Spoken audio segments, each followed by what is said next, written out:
Okay, I've been a long-time listener. I gotta go. Neil Rogers is on. He makes more station for the money than me. Good morning, Neil. Morning, Scott. You're God. Have a nice day, Neil. Marlins win. Marlins win. Marlins. Give me another beer.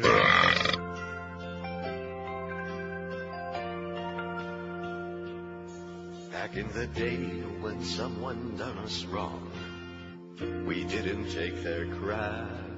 In Pearl Harbor, when the Japs dropped their bombs, we bombed them back. And now the Saudis, they hit us hard.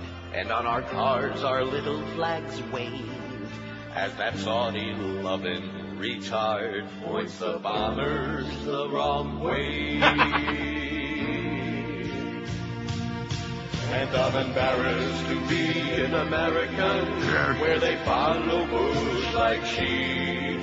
The United States of arrogance, led by Bush and his family, greed. They got this country up, handling towards the darkest days in our history. I don't want to be a Pax American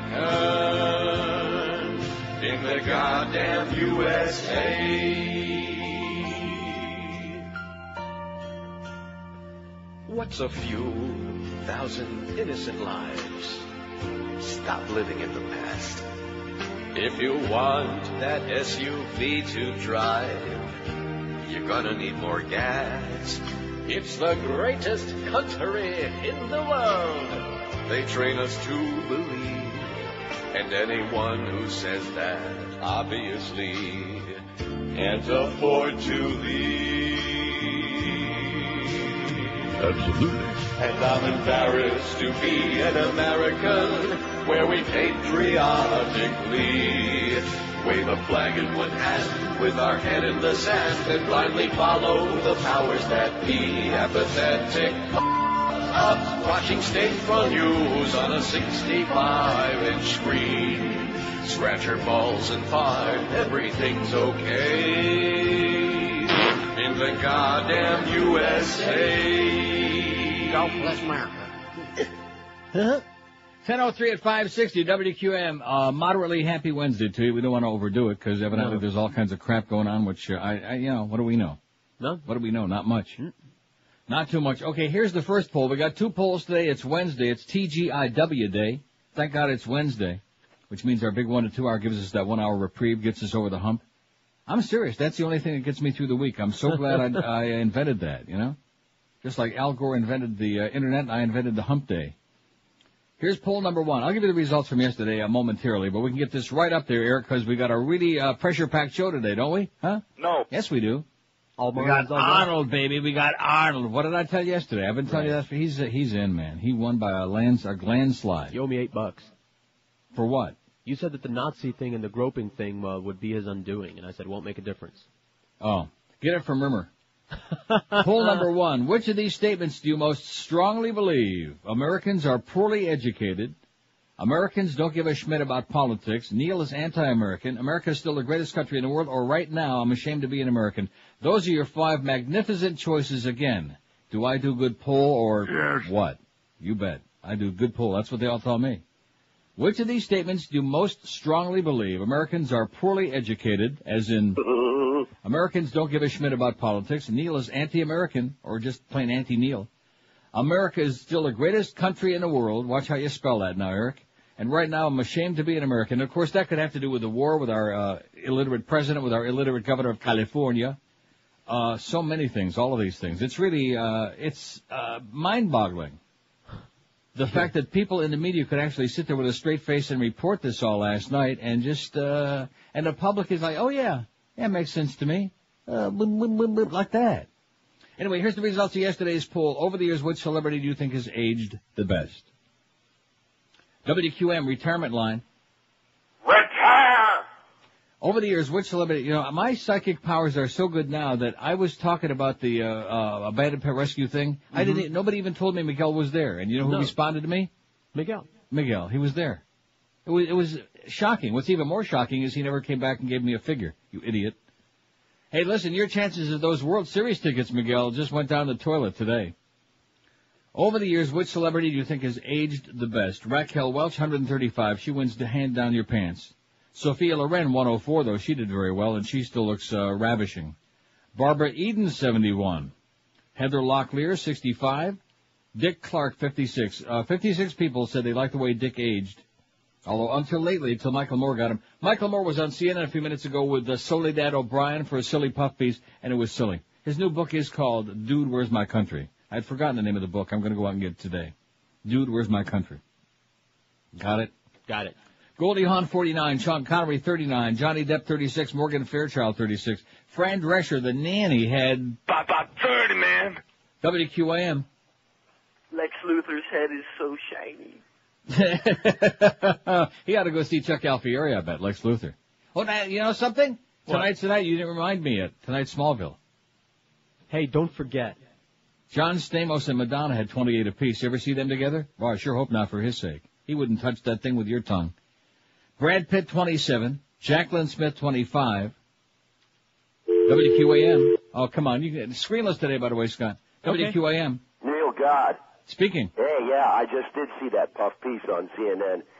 They're interviewing Michael Moore. Yeah. And she was terrible. You notice how he was just really making fun of her, and he kept talking about the crawl. She's an idiot, you know. Yeah, and she tried to correct him at the end. She says, no, it says Michael Moore.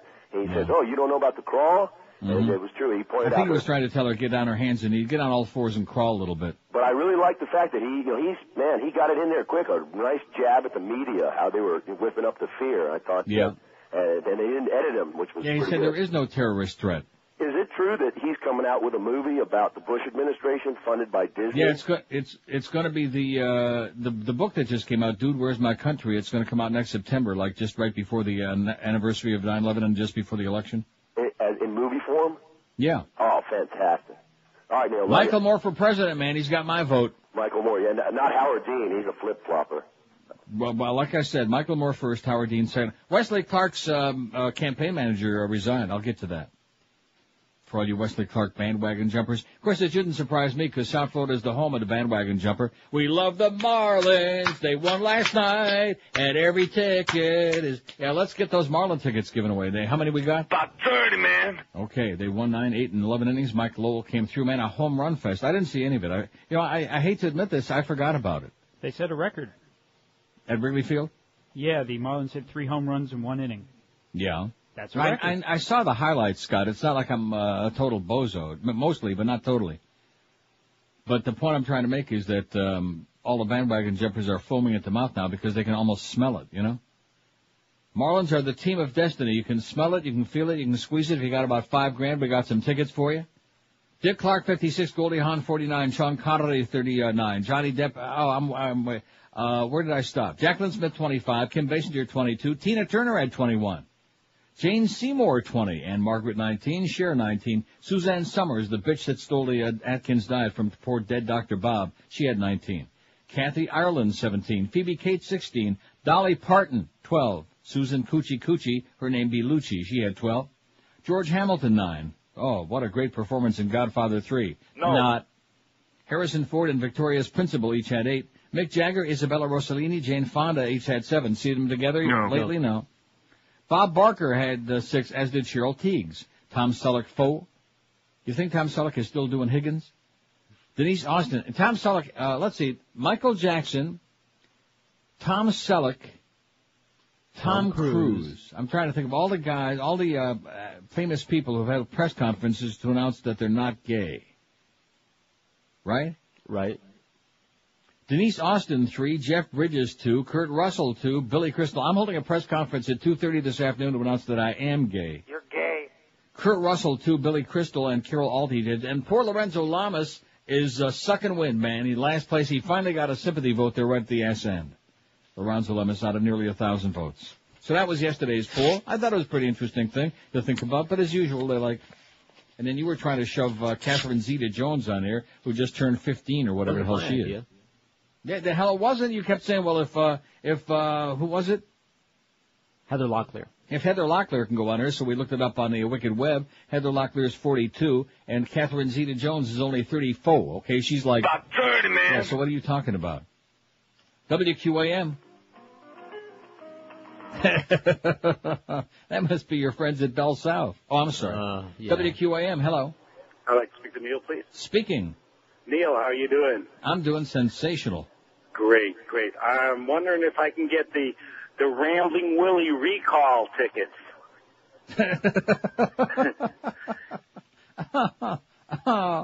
Rambling Willie. Bob Farrington, by the way. Hit him again, Bob. You remember Rambling Willie? No. Oh. Once raced at Pompano Park, I believe, many years ago. Don't forget, Pompano Park opens Friday night, their 40th anniversary season. There's a little free plug. Oh, and the spot's coming around. I can't believe I did that. Wow. Holy moly, I wasn't even looking at the log. I got my spots piled up here in the right order, which I do every day because I'm a very organized kind of guy. But I had no idea. I'm going to keep track today of how many. That's 3 psychic incidences. Wow. I'm scary. Let's all go to the track and make a fortune. Let's bet the lottery this week. Oh, man. Holy tamale. Give us the numbers. I'll give you some numbers. 2468. Who do we appreciate? Yeah. I don't know. So, what's the story with Ferrall? Are we not going to be doing crossovers anymore? Or is he just? No, I don't know. I think he's. I don't know. He's just pouting. He's therapy pouting this right morning? now. Oh, okay. I think we were crossing over with Ferrall. Yeah, John Edward is going to be on with the two of us to try to straighten. If he can't do it, Reva from Guiding Light is going to intercede. Hey, attention horse racing fans. Pompano Park kicks off, like I said, only moments ago, thanks to my physic abilities. Its 40th anniversary racing season this Friday, October 10, which sounds like only 2 nights away. The track will feature top-class nighttime horse racing, high-stakes poker. There's a new post time of 7:05 for the first race at Pompano Park, and the poker room will be open from noon till midnight every live racing day. Pompano Park is also open 7 days and nights a week with the best in simulcasting. You can shake a stick at it. They got harness thoroughbred highlight action from all across North America for you to watch and plunge your lungs on. And don't forget the general parking and admission at Pompano Park, always free. New this season at Pompano, a 20% increase in purses, a nightly giveaway of a $400 betting voucher, and a revamped free Power Play Rewards program that gives you points for either betting the horses or playing poker that you can redeem for special gifts and betting vouchers as well. And on opening night this Friday, October 10, the first 500 fans, age 18 and older, will get a free $2 pick for a wager. Special dollar night for beer, sodas, hot dogs, and more also. And it's a family fun night Friday with free mini horse rides and face painting, a live radio broadcast by some bogus station, and free drawings to get into a money machine with $1,000 inside, or win Sea Escape dinner/cruise tickets. Also root for the Marlins and watch the games Friday and Saturday and into the over 1,000 TV sets all around the track at Pompano Park. In fact, there's a couple right in the middle of the stretch. Look out, Brucey. Pompano Park, block south of Atlantic Boulevard on Powerline Road. Call 954-972-2000 for the new race schedule, or go on the web at pompanopark.com. Don't forget, the big 40th anniversary season starts this Friday at Pompano Park. Live and local. This is 560. The radio's all yours now. QAM. No. Who's going to give Ricky a blow? No.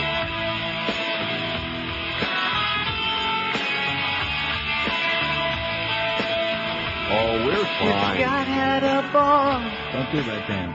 and took a hit, then would he act like Cheech and Chong and get the munchies and make brownies filled with hash? Yes. And would he share it with Jesus and the saints, those pious potheads? And yeah, pot is great. And yeah, pot is good. And yeah. What if God smoked cannabis? Smoking pot like one of us. Getting high on the back of the bus. Just him and Moses getting stoned. On a Greyhound bus to Rome. To get some Vatican homegrown. Absolutely. A couple dimebacks to take home. Smoke a big Bob Marley on his throne.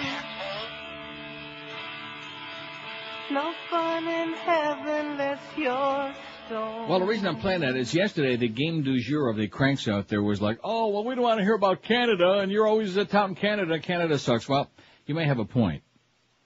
The Ontario Court of Appeals yesterday reinstated the law banning possession of small amounts of cannabis for recreational use, while at the same time made it easier for medical marijuana users to get safely a good supply of the drug, as opposed to that crap that they were providing before. Remember a couple of weeks ago? All the gimps were bitching about the crappy quality of the medical marijuana. Remember that? Yep. Am I interrupting something down there? Are you having like some kind of a fart fest or something going on? No. I just get that feeling. I feel like there's like a whole bunch of people running around there going like that right now. It could be wrong, but I have a feeling my psychic powers are zooming in again like that right in the hallway. Probably Ferrall is one of them. He's going like that. Yeah. And Duff is Greg, what am I going to do, Greg? I got a good medical report from Duff this morning. He was giving me all those things about his back and about his hemorrhoids and about all these other things, you know. Duff, you know, you're a good friend, you're a good guy, but I'm sick and tired of hearing a medical report, especially at a time when all this other crap is going down. You know, a lot of crap at QAM. A lot of crap. Really? Down the chute. Well, that's a good place for it. So anyway, simple possession of marijuana is illegal again in Ontario. So those of you who are planning to come up here and walking around in the streets like downtown, like at the Eaton Center, lighting up a big fat one in public, you better think a second time. Look at this. The lovely Miguel faxes me. We got about 30, man. $30,025 for abandoned pet rescue. It's the 8th of October. That's still pretty weak the way I'm looking at it. It's slow. Yeah. It's creeping along. And that's because nobody's got two nickels to rub together. That's a part of it, and that's why Charity is like begging and screaming and pleading this year. Who's she? She's on Passions, Charity. She's the one that has all the visions like I do. And she's begging? She's begging. And Sheridan's still alive. She was underwater for about 2 weeks, but she's still alive. And, well, no, actually, at the end of the show today, I probably shouldn't tell people this, but it looks like she dies. The line on the, what do they call that thing? The oscilloscope? Okay. No, the thing that they hook up to your heart. The heart monitor? Electrocardiograph. Yeah, it flat lines in here, like that. Thanks for ruining it for me. You don't watch that show. Want to bet? Well, I didn't ruin it for you. I took away the stress. Now at least you'll be ready, because you know she's not really going to stay dead. And Charity is begging the death guy, the death demon, or whoever the hell he is, begging, oh, please save Sheridan. Yeah, well, let's not talk about that. Let's talk about important stuff like the next van hit for Abandoned Pet Rescue with our Best of Neil merchandise. Or, yes, the new cartoon on neilrogers.com, right up on top. Okay, go look at that right now. But in the meantime, like I said, the next van hit will be tomorrow, noon to 2. See, you're just trying to distract me from this because the van hit is sponsored by the Real Yellow Pages from Bell South, which so you're trying to distract me from my appointed grounds. Yeah. Don't say it. I'm not saying We've nothing. got all kinds of problems going on in that place, and Duff is hyperventilating, and Ferrall is having a nervous breakdown. You know, I think I've solved the problem, though. Because I think over the years, as we look back on the history of South Florida radio going back many, many years, it seems that there's really only one individual in South Florida who's really offended and put out by things that are said on the air, either by me or Scott or whoever it is. I think generally speaking what we ought to do is take away his radio.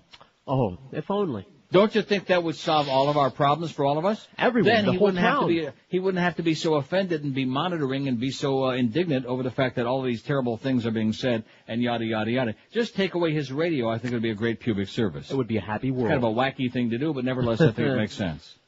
Anyway, the van hit, I will get this promo out by hook or by crook. The van hit will be noon to 2 tomorrow, sponsored by the Real Yellow Pages from Bell South at Power Sports. See how much commercialization? This is what we need to do at QM because we have a big payroll and because Greg's got big ambitions. We've got to pay all those teams, all those franchise fees. So even the promos have got now, instead of one commercial, they got 2 of them in here. Power Sports at 1090 West Sunrise Boulevard in Fort Lauderdale. Where is 1090 West Sunrise? Do we know? Is it near someplace? Over there, yeah. No, seriously, I don't know what that means. I don't know where 1090 would be. Me either. I'm sure they can find it. Get your Best of Neil merchandise, our fancy schmancy CDs, the keychain, the Mo Howard David ones, and the Jim Mattis ones we have left over for everybody who makes a donation while they last. We might actually have some Marlin tickets. No, we won't. A pair of tickets to Oktoberfest this weekend at the German-American Club in Hollywood will be available, though. I don't know how he's going to do that, but he says that's a... Now, does that mean there's several pair or a pair? I don't know what he's saying. No idea. What? No idea. We don't know. So go and see Miguel tomorrow between noon and 2 and find out. And if he doesn't give it to you willingly, slap him around a little bit. He's easy. $30,025. Well, at least we got over the 30 mark. About 30, man. Which is something, but that's more votes than Gray Davis got in California last night. Well, actually, he got, and they kept saying, well, Arnold is going to be governor with, it's very, very close. I don't have the absolute final totals, but from the L.A. Times, I've got with 97% of the vote counted. Arnold got 3,476,301 votes, and the no recall, which means the ones that were in favor of Gray Davis, 3,438,000. You following that? So about 38,000 Arnold actually had more votes. Arnold, which is scary in itself. Yeah. It is frightening, man. It's enough to make me want to take a gigantic dump. Oh, God, I think I'm going to do it anyway. We'll wait. About 25 to 30% of liberals and moderates abandoned the governor, and Schwarzenegger had a strong showing across the political spectrum, is the headline on the front of the L.A. Times. Absolutely unbelievable. There's a really good article by Steve Lopez in today's L.A. Times. I might read it a little bit later. If we have time. We're under a lot of pressure today. We're got to take 4,000 phone calls and say 25 Hail Marys also. Der Gruppenführer muscles his way into office, so what now, writes Steve Lopez in the L.A. Times. Der Gruppenführer. I just love that. Isn't that a great line? Oh, God. Yeah, he's doing the old grope-a-dope. Here's a fact that says, I'm not a sports fan. I haven't got a clue as far as baseball is concerned, but we're so blessed to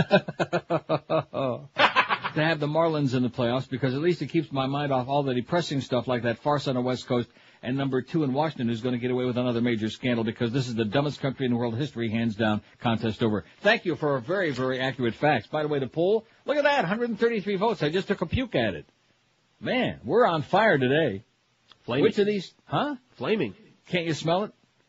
Which of these statements do you most strongly believe? We got 133 votes. Faster than you can say, douchebag. Americans are poorly educated, 41. Right now, I'm ashamed to be an American, 36.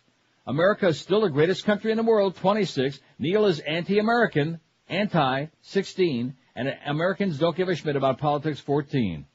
So 12% of the audience are saying I'm anti-American. Excellent. See, I put those on there for the segment of the audience that likes taking a cheap shot at me or you or, we're probably the only show in history that does that because, right. We can handle it. We got thick skin. Georgie's got foreskin. I got thick skin. So here is this astonishing, amazing. Oh, and also Miguel, who's trying to come around a little bit, he said that Nestle's turtle is really good. He hated, he called it Ben & Jerry's fish. Not fish food, but fish. He's just such an idiot. And then he said, but I did try Nestle's turtle, and it was really very good. You're right, that's awesome stuff. And then it come out to find out it wasn't even Nestle's, it was Breyer's turtle, which I didn't know Breyer's made a turtle, which you got at Publix, okay? You're an idiot, Miguel. You're a moron. It's very sad. You look good, but man, you're dumb. He says goes to show that, He says tu madre. Yeah, tu mama. Psychic incident number 4. Y tu mama también. Anyway, so Miguel likes a turtle. So it's at Publix. You don't have to wait for the Nestle's turtle if Breyer's is making it. If Breyer's is making it, it must be pretty damn good, no? Yeah. Sure. Because Breyer's makes that Score ice cream. Oh, don't find that. I sure hope you folks can't get a hold of that. Because then you'll be cursing me out big time. The same people who died from getting hooked on fish food because of me, when they find Breyer's Score ice cream, that's S-K-O-R, then they'll know the score all right.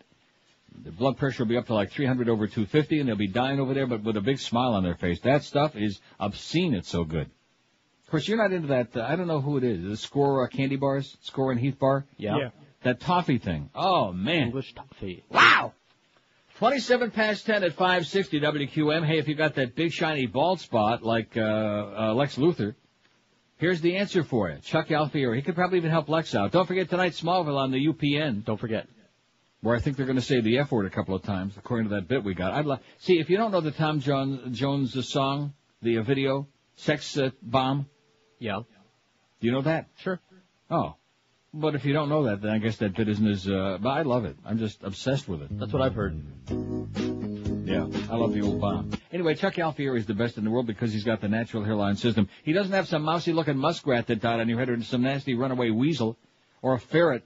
He doesn't have holes that he wants to drill in your head and to put you through all kinds of excruciating pain. What he does want to do is have you sit down and absolutely no obligation, give you a free consultation and show you. He'll demonstrate it for you.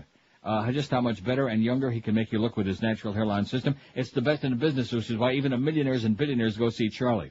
And you have nothing to lose but your shiny bald spot because everybody gets Charlie's 30-day guarantee. If you don't love the way it looks and feels and smells, if you're not getting hosed at least 5, 10, 15 times a day, Charlie will give you a full refund.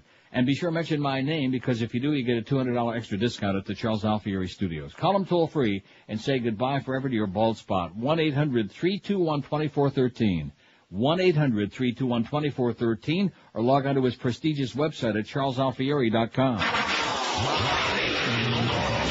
We're Sports Radio 560 QAM. Disgusting program. I urge everyone to complain to this station. He's the biggest, baddest, brawniest rocker of all time, and he's not taking any prisoners. He's Axel Schwarzenegger. Welcome to the jungle. We got fun and games. We got everything you want. We blow you all to hell. Axel Schwarzenegger. He's all pumped up and ready to rock. Take me down to Paradise City, where the grass is green and the girls are pretty. Or I'll stick a grenade launcher where the sun won't shine. It's military-industrial strength rock and roll, the way only Axel Schwarzenegger can tell it. You're one ugly motherfucker. Jean-Claude Van Damme is a pussy. Steven Seagal is a kid with a ponytail. The only reason I did a film with DeVito is because he could see my standing up. It's Axel Schwarzenegger, exclusively on Terminator CDs, records, and cassettes. If you don't buy this album, I'll be back. Win, politics as usual must lose. Yeah, they're showing a clip again of his victory speech last night. Jay Leno introduces him, and he comes waltzing out with Maria. Oh, Maria, I hope you can sleep good at night now, you bitch. You disgusting sellout bitch. Maria Shriver and Eunice Kennedy Shriver. The whole, oh, man, the ganze Mishpacha, man. I hope they can look at themselves in a mirror without cutting herself shaving. Maybe Teddy can take him for a drive. Yeah, that's a great idea. Yeah, Uncle Teddy wants to take you folks for a nice drive over there in Chappaquiddick, huh? Yeah, tip a few and go out for a nice drive in the country and reminisce about good old times. Oh, and about poor Mary, what was her name? Mary Jo Kopechne. Yeah. Was that Mary Jo the same as Billy Joe that jumped off the Tallahatchie Bridge? Ask Robbie Benson, he'll tell you. How come he wasn't on our poll yesterday? It's probably because nobody's seen him in about 20 Somebody years. mentioned him, yeah, we discussed it. Did they? Haven't seen him in a long time. Probably about 75 now. You'll know you're getting real old when Robbie Benson is 75. Then you're going to say, holy crap. River Phoenix is still dead, I should point out to you. What? Well, there's some people concerned about that. Now, I'm looking at the second poll, which I was going to start, and then I thought, wait a minute. See, this is my bad. I left a word out here. What was the most horrifying death scene? Oh, no, I didn't leave it out. No, yeah, death scene. Because we've done horrifying scenes, but we haven't ever done specifically this poll. And if we do exactly the same one, some nitpicker out there will call, oh, yeah, we did that like January 3rd of 2002. You did that poll. Yeah, well, blow it out your ass. Speaking of polls, did you look at the website yet? No. What do you mean? The front page right up on top of the poll. The new cartoon. Okay, well, let me take a puke at it, okay? It's to die for. Is it really that good?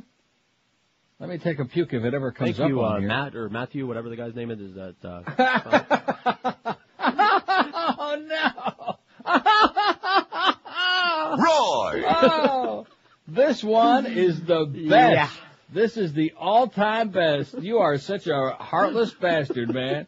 There's Siegfried and Roy, and there comes Tigger from out of nowhere. Huh? It's Tigger. Yeah, there he comes. Oh, no. I guess Tigger's bounce and pounce. Oh, no. Well, if he would have had some Wheaties that morning for breakfast, or maybe some Frosted Flakes, he probably wouldn't be in the shape he's in today, old, Roy! That is, huh? Where'd you get that growl? It's our lion sound effect. Didn't you know that was in there? I had no idea. I thought it was your stomach. Roy! That's bad. I love that. Everybody must take a look at that if you want a good chuckle today. Of course, some people say, oh, that's disgusting. That's in such poor taste. Well, it's only a cartoon character, okay? If the tiger would only been a cartoon tiger, he'd probably still be in good shape today, you know? Instead of like hanging on by a thread. So anyway, here's the very close to final numbers in California for those 10 people out there in the audience who really give a crap. With 97% of the votes counted. The first question on the ballot to recall or not to recall the very, very unpopular Gray Davis, a man with a personality like a dead fruit fly. 54.4% said yes to the recall. Only 45.6% said no. So, and actually in L.A. County, they voted against the recall, but in Orange County, they voted, and all the other right-wing parts, they voted humongously. They hate him. In the contest to replace Mr. Davis, Mr. Schwarzenegger led his nearest competitor, Lieutenant Governor Celia Cruz Bustamante, 47.9% to 32.4% with 97% of the vote. So in other words, 48% to 32%. A landslide for Arnold. In an appearance before cheering supporters late in the night, Mr. Schwarzenegger opened his victory speech by thanking his wife, Maria Shriver, saying, "I know how many votes I got because of you." About 30, man. Right. Yeah. Introduced by Jay Leno. Oh, it's just, this is the end. This is the end, boys and girls. Like Jim Morrison would say if he could. It's all over. It's all over but the shouting. Der Gruppenführer muscles his way into office, so what now? I'm going to read that later on. That's one of my favorite articles of all time. That's hysterical. Steve Lopez in today's L.A. Times. Der Gruppenführer. Oh. 191 votes on our first poll today. Which of these statements do you most strongly believe? Americans are poorly educated, 64. Right now, I'm ashamed to be an American, 50 are saying that. America is still the greatest country in the world, 36. Neil is anti-American, 23, 12%. Anti-American, bastard piece of crap. And Americans don't give a schmidt about politics, 18. 9.4% of nearly 200 votes in a shocking number. They're really whipped up into a frenzy today, aren't they? Yeah. That's because they're all excited because Arnold is governor of California and the Marlins won in 11 innings last night. Mike Lowell hit a home run to win a game. And what more could you want, huh? They got more bandwagons to jump on. We got all those free tickets. About 30, man. We got that second poll. I also added the shower scene in Psycho, which has to be on. Right, a classic. What was the most horrifying death scene ever in a movie? Father Karras in The Exorcist. Melting Nazis in Raiders of the Lost Ark. I didn't see that. The impaled priest in The Omen. And the shower scene in Psycho with, don't tell me. I can never think of her name. I don't know why. Don't tell me, though. All right. Tony Perkins and, she had like big billing in the movie and she was in there like for 10 minutes. She picked the wrong motel, I'll tell you that. Well, I can never think of who that is. And as soon as you tell me, give me your initials. JL. Julie London. No. I could be wrong, because I'm thinking of somebody and I think who is it? Two. Isn't it Janet Leigh? Janet Leigh, very good. Well, see, no wonder I can remember Pinky Lee. Yeah. But not Janet Leigh. Peggy Lee. I remember Jack E. Lee, which I'm trying to forget. Jamie Lee. WQAM, the unctuous line 9. Hello. Yes, this is QAM? Yes, sir. Is Neil there, please? Where are you calling from? This sounds like the George Tapes guy. The who guy? Yeah. Yes, sir, speaking. Neil. Yeah. How you doing, buddy? Pretty good. Where are you, in TO these days? I'm in TO, yeah. Hold on, let me turn my computer off for a second, will you? Yeah, go ahead. La, da, da, da, da, da. We've got a short time. We got that big 1 to 2 hour coming up, and this guy's dealing with his computer. What happened yesterday? I think you're right. This is close to the end, as Jim Morrison once said. Yes, it is. I think you saw an end to American democracy and intelligence last night in California. You mean your political phony mumbo jumbo doesn't even have that much influence that you can't win California? Yeah, no, that's the guy. Mm-hmm. WQAM, hello. Hey Neil, since we had the Rush drug story, man, all the right wingers are like rattling their spears. They're all like beside themselves. Oh, what are we gonna do? What are we gonna? Yeah, they're having a fit. They're having a Schmidt fit because they don't know whether to pop the OxyContin or the whatever, the Maxi Pads. Wesley Clark's campaign manager quits. Wesley Clark's campaign manager quit Tuesday in a dispute over the direction of the Democratic presidential bid, exposing a rift between the former general's Washington-based advisors and his 3-week-old Arkansas campaign team. And for that jackass, for the George Tapes guy to call on Line 9 today, let me just say this to you. My show ain't on in California, and we'd probably changed a whole lot of votes. About 30, man. If they heard me. Donnie Fowler told associates that he was leaving over widespread concerns that supporters who use the Internet to draft Clark into the race are not being taken seriously by top campaign advisors. See, he should be learning from Howard Dean, who's got that Internet machine, you know what I mean? And it's pretty damn mean, and that's what this queen thinks about that. Raised a lot of money from the Internet. So Wesley Clark's already a spokesman for the campaign declined to comment. Fowler also complained the campaign's message and methods are focused too much on Washington, not key states, and the burgeoning power of the Internet, said two associates who spoke on condition, of course, of anonymity. So there you go. Wesley Clark's already hitting bumps in the road. 1041 at 560 WQM. If you got bumps in your carpeting or whatever the hell they look and smell and feel like, here's the answer for you. Dry Concepts, they're the best in the world. When they come to your home, you won't believe what happens when they leave. Your carpets smell lemony fresh. They look just like brand new. They're dry in a couple of hours, and you'll swear that somebody came in and laid carpeting brand new on your floor while you weren't looking. That's what a great job they do, which is why I've used them in my house for over 20 years, for a long, long time. You ought to be doing the same thing. They're the number one carpet cleaning company in the world, and right now they'd like to save you a few bucks, which everybody's interested in these days. Aren't they? Yes. You bet. Dry Concepts will give you a chance to save 15% on the next carpet cleaning.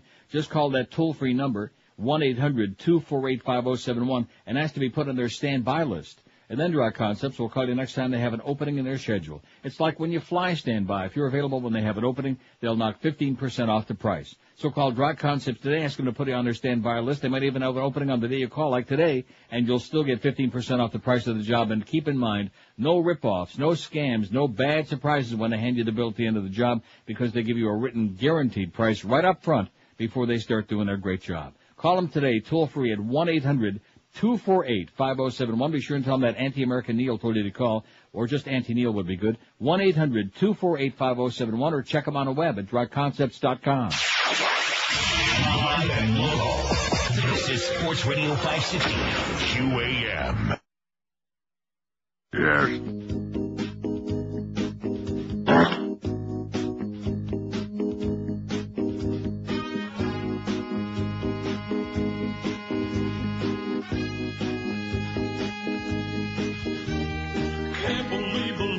I hear on TV, every other word is an obscenity. It used to be the cable was a whole lot worse, but now the networks let their actors curse.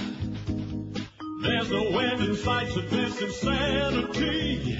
All the dialogue contains profanity. Swearing like a sailor on a 3-day pass. Words a whole lot worse than ass. Please don't say the F word. F-bomb, F-bomb. How long will it be before they drop the F-bomb on network TV? All right. F-bomb, F-bomb. There's no telling when they'll drop one on the UPM. Oh! Probably right in the middle of Smallville tonight. I can't wait for Clark to just win it out, blurt it out. Hey, don't forget. Yes? Smallville. Oh, tonight? Tonight. 1047 at 560. Here's a great fax that says from one of our Real Chronics, right now I'm proud to be an American. It shows the American flag and where the stars in they used to be in the upper, it's got a swastika instead. And it says, I pledge allegiance to the flag of the United Republic in America, to the dictatorship for what it's worth, one effed up nation under their Führer with stupidity and apathy for all. Sponsored by the Siegfried and Roy campaign for governor. Roy! Oh, guess who's going to be on Larry King tonight? Siegfried? Yeah, Siegfried Fischbacher. Oh, Fish what? Fischbacher. Oh, is he's that going what to be they on call with it? Larry King tonight. And you know what he's going to be saying? Yeah, he's going to be making growling sound. Because he's pretty unhappy about it, because now his livelihood went right down the toilet. I'd probably find some other sucker to go in here, like, play with big kitties. Sure. Don't you think? 56705, Siegfried Fischbacher. I wonder if he knows their Gruppenführer. I bet you he does. I bet you they're pretty tight, them two. Line. 264 votes. Which of these statements do you most strongly believe? Americans are poorly educated, 99. Right now, I'm ashamed to be an American, 61. America is still the greatest country in the world, 53, 20%. Neil is anti-American, 27, 10.2%. And Americans just don't give a schmidt about politics, 24, 9% on 264. A shocking total in like about a half an hour, George. What does that mean? I don't know. Nothing?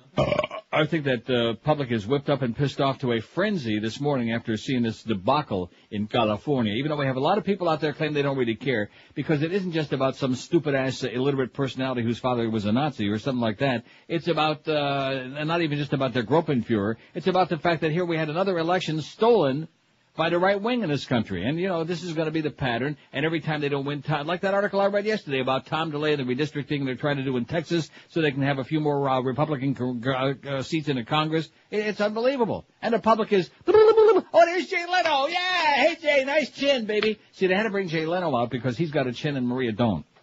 Oh, good one. Yeah, so if somebody was going to play a mean chin ball, they had to have somebody with a chin to play with it. So they're playing with Jay Leno's chin. God, what a disgrace. What a farce. So every time there's an election result, who's this from? Why is he doing this again? Who? P.D. Lenny. I see. Did you receive this yesterday? You asshole, not only did I get it yesterday, I talked about it and stopped faxing me. You're worse than Norma Kent, you idiot, you moron. P.D. Lenny, go away, see? Did I get it yesterday? Go the hell away, okay? I hope that the Mack truck runs over your ugly ass. God. It's pathetic. Pathetic. The first lesson I want to give to all you kids out there when you grow up in about 30, 40 years. How many? About 30, man. Don't give out your phone number, your fax number to any assholes, okay? Because sure enough, they'll use it. Good lesson. Don't give it out. When in doubt, don't give it out. Petey freaking Lenny my ass. Go away, you jackass, you, okay? You simpleton. You cigar store Indian clown. Always do this because they're all obsessed. Their entire life revolves around this program. In 3 years, or if I should croak sooner, like in a few days. About 30, man. What the hell are these people going to do? Fold up their tent and just go off to Vegas. That's right. Probably be on the cartoon on our website next. WQAM. Yes, hello. Hello? Yes, speaking. Hey, how you doing? Okay. Oh, hey, Neil, I was expecting to be put on hold. I got a question for you. Yeah. A couple days ago, somebody called and told you about the movie with Johnny Depp. Did you get a chance to look at it? Not yet. What was the behind name the of it? behind the night, behind the something, behind the fall. Behind the, After I the was fall. trying to, Before night falls. Before night falls. Before night falls. Right. Before Okay, winter, there's fall. All right, I was trying to look for it, but I couldn't remember the name. And even somebody else, did George say or somebody said it was damn good? I heard it was good from all kinds of facts. We heard it was damn good. Damn, okay. Thanks a lot. Okay, enjoy. Enjoy it, Pally, because time's running out.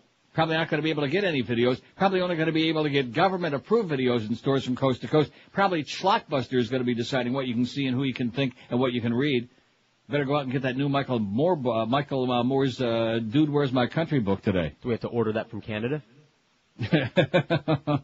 Yeah, but not if you're smoking a big fat one. Now, I do have to go out and get that today, eh? Because pretty soon they'll be knocking that off the shelves, too. Because freedom is a thing of the past in America. You can't complain about our freedoms. Now the Patriot Act 3, 4, and 5 are going to come along, which means that you can't fart in public or even in private. You got to hold it. And if you have like a dirty look on your face, or if anybody thinks that you might be a little bit to the left of Attila the Hun man, you're done po. That's all. So lie a lot. That's the best thing to do. I personally love this president. 283 votes on our poll. They're pouring in the votes today. They're pouring in. Now, how about some suggestions for other poll here? I may have picked little by little. What? We got like one at a time. Oh, they're coming on the fax? Yeah. Well, what about on the phone? If I take a lot more calls and stop BSing here, maybe I'd get some. What was the most horrifying death scene ever in a movie? Father Karras in The Exorcist, melting Nazis in Raiders of the Lost Ark. Well, Father Karras in The Exorcist, we didn't really see him. We saw him go down out the window. Yeah. Down the stairs. Well, we did see him at the bottom of the stairs, yeah. Right. Come into me! Come into me! Kind of like what Kathy Willits always used to say. Come into me! WQAM. Neil? Yes, sir. Neil, have you ever seen the movie Final Destination 2? No. There is, every death scene in that movie is hideous. Really? Yes. And you know what? I tried to get through yesterday for your poll about who still looks good and age well. Mm-hmm. You remember Dawn Wells from Gilligan's Island. Good choice. No, hated that. I remember Jennifer Wells. Thanks, Neil. Love your show, man. Okay, thanks, Pally. You see that dirty little nervous laugh when I said Jennifer Wells? How about the scene from The Alien where the mini monster comes out of the cyberbot's chest cavity at the dinner table for your poll? And George writes, it wasn't the cyberbot, but it was still a good choice. Yeah, so I wrote it down. It's not a tumor. So we got it? I'm not going to write these down. I'll let you write them down. It's long. Eric's going to go nuts. Because this requires a lot of... Eric's what? Going to go nuts. It requires a lot of typing. Too bad. We won't do this again, Eric, until maybe tomorrow. We won't do this again. We don't want to, impose on his generosity and his time, because he's a very, very busy guy. Many, many meals to eat. Look at this. We're going to have 300 votes in the next couple of minutes here, next maybe 30 seconds. How many? About 30, man. Man, oh man, a Shevitz. So what's the deal now with Ferrall? Is he going to, do a religious show on a station? Yes. Paid religion. That's the way to go, Scott. Forget about ego. Forget about all this other bullcrap. Forget about sports. Just paid religion, man. You can bring on some different faker every day and charge them like by the minute. We're going to get a basket and pass it. A tisket, a tasket. Let's put some in the basket. God help us. Oh, God. Which of these statements do you most strongly believe? 301 votes. Americans are poorly educated, 109. Right now, I'm ashamed to be an American, 73. That's 24.2% of this audience is ashamed to be an American. With this president, with that governor in California, even though it's 3,000 miles away. America, and of course, look what we got. America is still the greatest country in the world, 62, 20.45%. There you go. You keep saying that, and pretty soon you'll believe it. Neil is anti-American, 29, 9.6%. Americans don't give a shit about politics, 28 out of 301 votes so far. Der Gruppenführer is the governor of California. And then Michael Moore is on there, and obviously tongue-in-cheek, he's saying that he even suggested in his book, Oprah for president. Hey, if that's what it takes, man, that's what America's become. How about Oprah for president? I'll vote for that bitch. Anybody to get these Nazis out of there. And then Soledad says, oh, do you think America's really ready for a black female president? Soledad O'Brien, man, bubblehead would be an insult. If I called her a bubblehead, it'd be an insult to every bubblehead who's ever been born and who's ever crawled around on the face of the globe. She is a simpering simpleton, Soledad O'Brien. Another big coup for the Certainly Not News Network as they scraped her ass up off the MSNBC carpet. Good God. Even Dry Concepts would have tossed her ass away. That's what a piece of crap she is. Soledad. And then you got Aaron Brown with his pasty red wig. And then you got Jeff Goldblum who sits on there who don't want to say, not Jeff Goldblum. What's his name? Jeff Greenfield. Same guy. You ever see him, Jeff Greenfield? Was he in The Fly too? Yeah, he should have been. I only wish. God. Just another whiny guy who doesn't say anything. And, well, the voters say.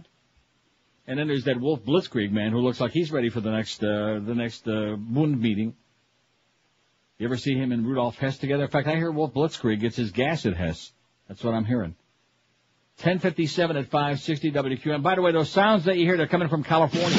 Those goose. Get your hip boots out, baby, and start doing the old goose step. Everybody likes a good goose, but nobody likes the old goose step. That's what we're doing.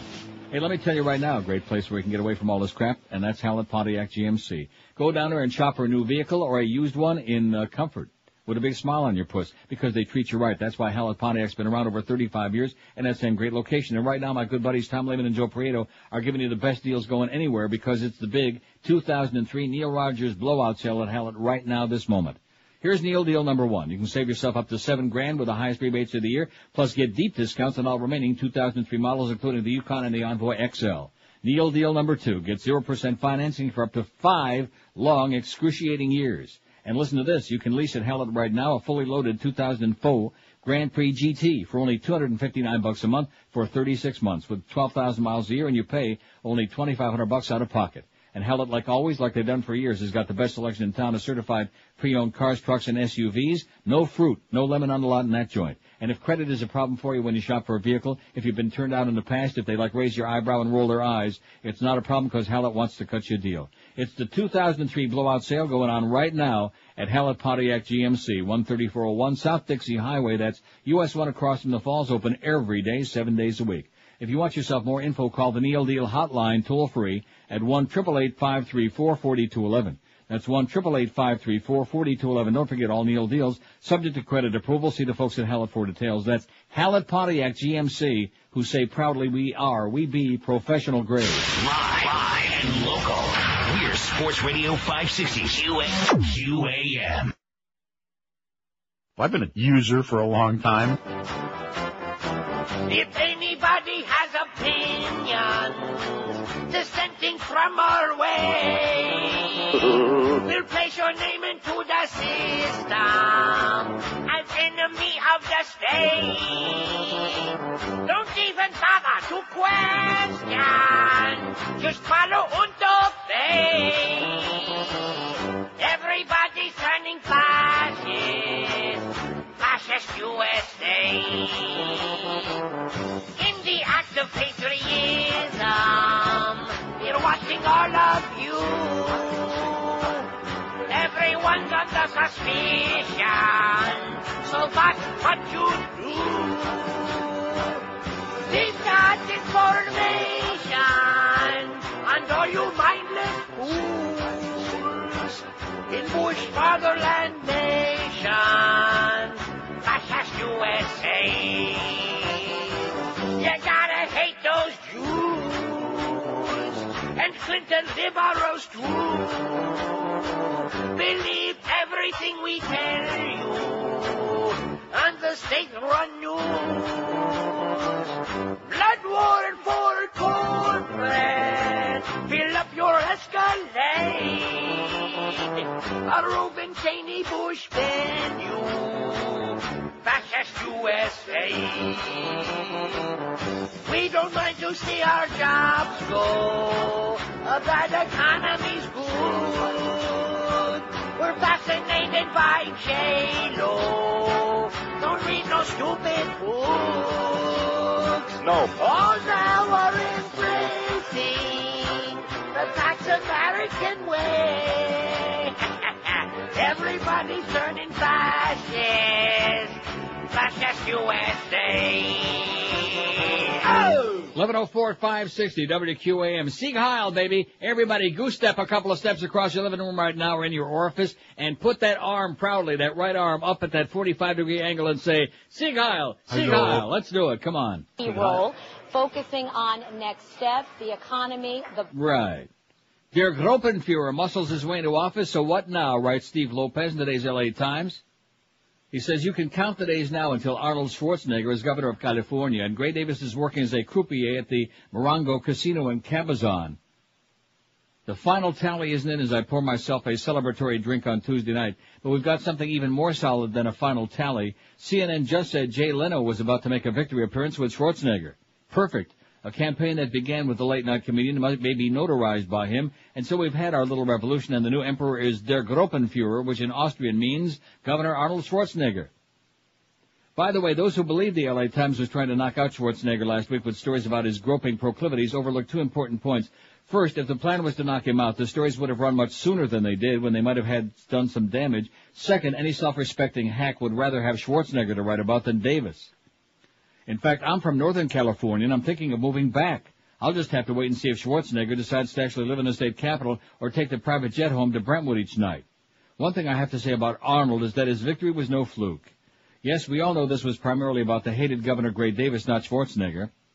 We know there was growing rage about the way business is done in Sacramento, where lobbyists own every lawmaker, and we all know Californians believe they've been ripped off on everything from electric bills to vehicle license fees, and they're none too happy about having to shell out for illegals about to flock north for the free driver's licenses Davis is passing out.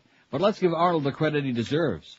If you can trample your own campaign promises, avoid talking about fixes for the state's problems, drive a Hummer in Smog City, get accused of pawing 15 women, and still captivate an electorate in which Democrats hold a huge advantage, you deserve to be governor, and the people deserve you.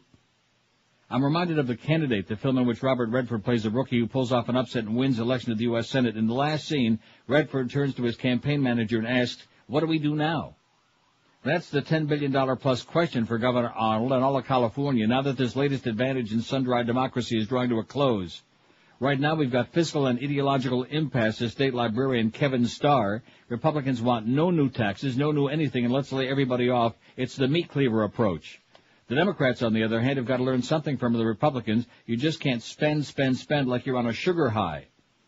Sure, but in such a polarized culture, how can Arnold or anybody else get the Republicans and Democrats to agree on the time of day, let alone find common ground on whacking programs, putting it into borrowing, and reworking the tax system? There's only one way it can happen, and you may not like hearing it. You're going to have to hold them accountable, which means you've got to start paying attention to stories about state government, even when they don't directly involve Big Boy. Early in the recall campaign, I wrote the following paragraph about the life cycle of the average eligible voter in California. Pay no attention, pay no attention, pay no attention. Get hopping mad about what happened while no one was paying attention. Sign a petition, skip the election, complain briefly about the consequences. Pay no attention, pay no attention, pay no attention. That's right, you're as responsible for the state's problems as anybody else. Half of you didn't bother to vote in the 2002 election for governor. You probably still don't know who your state assembly and Senate representatives are. You saw dozens of stories in this newspaper about the state budget and quickly flipped to the TV listings. You saw stories about campaign finance reform and you lapsed into a coma. You didn't even pay attention when I told you Davis had an obsessive-compulsive fundraising disorder and that we were going to pay dearly. You were on siesta until a celebrity action hero threw his Mr. Universe crowd into the ring. Then all of a sudden, your nap was over. You were a student of state politics and you bought into the idea that a recall could fix everything. Well, guess what, Sparky? I like the idea of a Republican muscle man riding herd over a spend-happy Democratic legislature, but nothing's going to be fixed overnight no matter what you were promised during his campaign. In fact, as you read this, the governor is probably looking at his team and asking, what do we do now? Good article by Steve Lopez in today's L.A. Times. Amen. Der Gruppenführer muscles his way into office, so what now? So good. Isn't that great? Der Gruppenführer. Oh, don't ever forget that line. What a great, here's Governor Gruppenführer. Oh. Let's goose step, baby. Come on. Oh! Forget the twist. Forget the holly gully. Forget all of these things. Forget the hip-hop crap. Let's goose step. Oh! It's the American effing way now. 355 votes on the poll. The audience is foaming at the mouth today. They're like rabid. They got rabbis. Which of these statements do you most strongly believe? Americans are poorly educated, 131. Right now, I'm ashamed to be an American, 81. America is still the greatest country in the world, 78. Neil is anti-American, 34, 9.5%. And Americans don't give a schmidt about politics, 31 out of 355 votes. A spectacular total in less than an hour, George. I don't think we ever had in less than an hour. I think it's time for the hour of power, maybe a shower. Oh! Sounds good to me. That'd be a golden shower. Wait till you hear this story. I love it. Isn't that interesting? We're leading in our poll, and you people are getting it right, by the way. Americans are poorly educated. Wait till you hear this. Now, the Gallup News Service, granted, George Gallup is a well-known Republican pollster, even though he doesn't call himself such, but he's a right-winger. Not a real extreme right-winger, but for years before there really was a rabid right wing. But anyway, regardless of that, I believe it. Princeton, New Jersey. Gallup organization reports 45% of Americans believe the news media in this country are too liberal, while only 14% say the news media are too conservative. These people must have never discovered Fox News Channel yet, huh? They haven't found it yet. These perceptions of liberal inclination have not changed over the last 3 years. A majority, and they must not have been watching the news during the Operation Iraqi Freedom business on MSNBC and certainly not News Network and all of these others, because all of the fawning and the flag waving and the ass sucking was just, I guess, my imagination. These perceptions of liberal inclination haven't changed over the last 3 years. A majority of Americans who describe their political views as conservative perceive liberal leanings in the media, while only about a third of self-described liberals perceive conservative leanings. See, the problem in America isn't conservatives, boys and girls. The problem is everybody else. Liberals, moderates, independents, that's the problem. Okay, I realize that politics sucks and it's boring and everybody much rather worry about getting some free Marlin tickets and getting laid today a couple of times. But the bottom line is that it's the other people who are sitting back on their ass while people like Arnold and everybody else is like in a feeding frenzy now. They've goose-stepped their way right there in broad daylight, right in Dade County. Let us in! Let us in! And they stole the goddamn election right there in front of your puss with the help of their hired paid henchmen on the Supreme Court. It is absolutely unbelievable is what it is.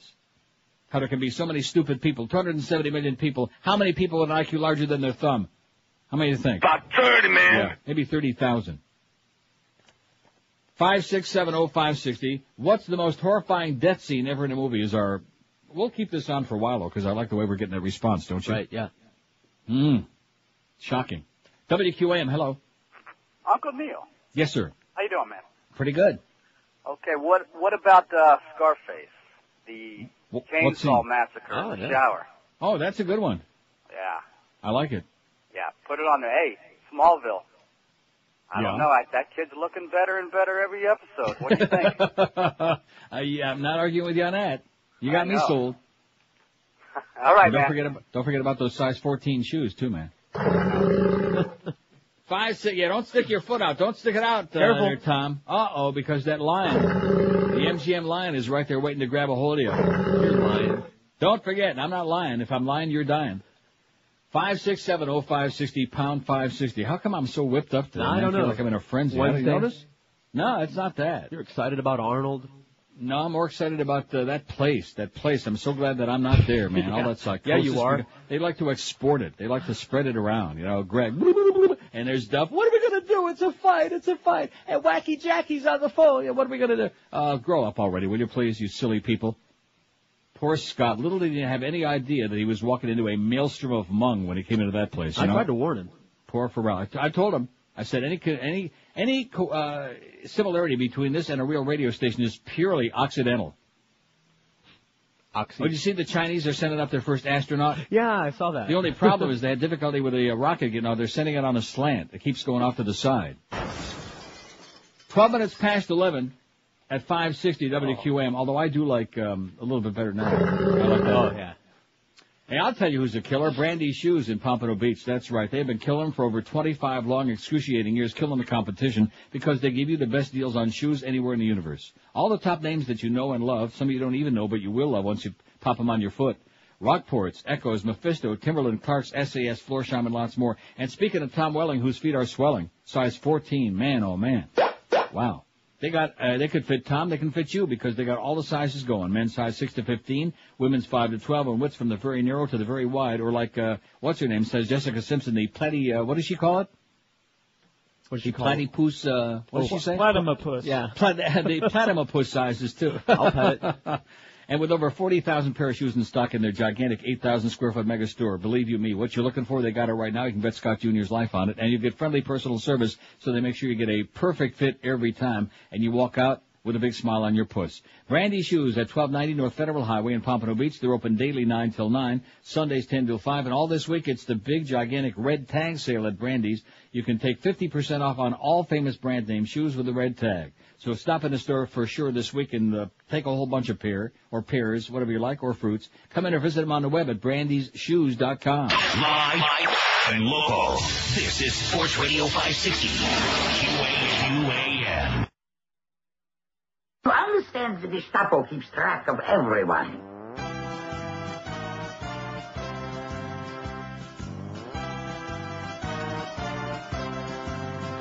We went pacing through the store the other day. 15 or less items is where we went to pay. Then my wife said we forgot the Kaiser rolls. She said I'm busy sorting coupons. Now hurry up and go. I said, would you please leave me alone? Boy, I think I'm gonna pass a stone. As we left to go out to the parking lot, I snapped a garter on my orthopedic sock. I tried to fix it so it wouldn't break no more. And so I was squatting in the middle of the door.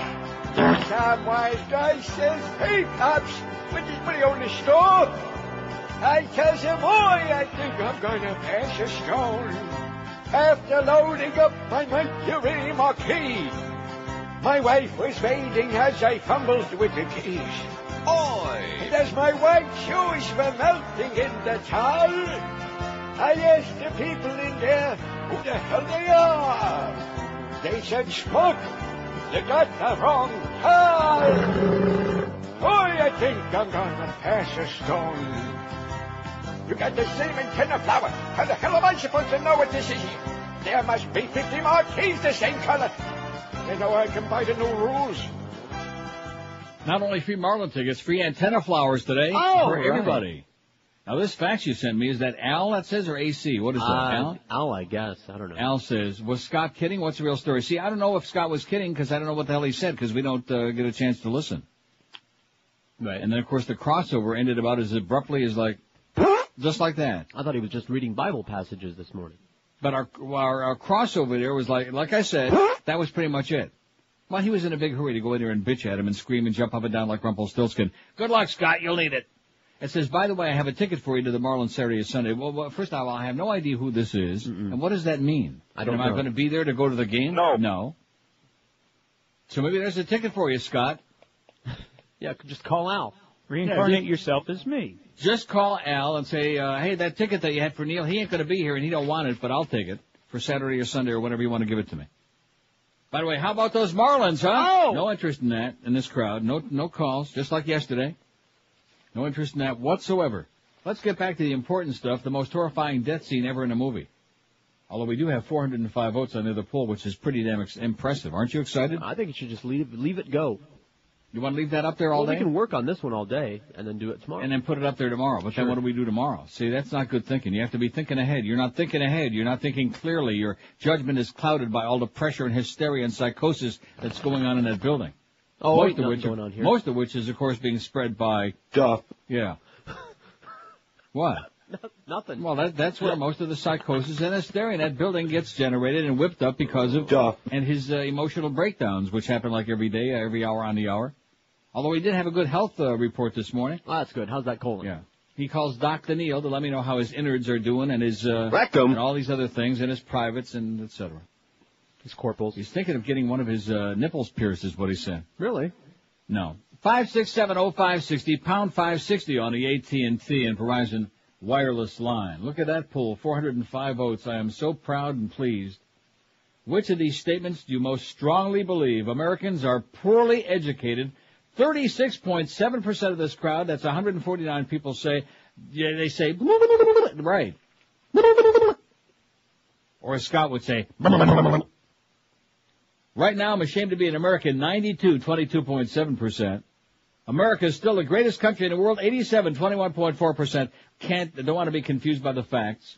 Neil is anti-American, 10.1% is, again, I put myself in a position of being a human punching bag, and I don't mind because I've had 30 years experience. How many? About 30, man. And Americans don't give a shit about politics, 36, because obviously if they did, we wouldn't have the, what's the title again? The Gropenheimer, the Gropenführer. Yeah.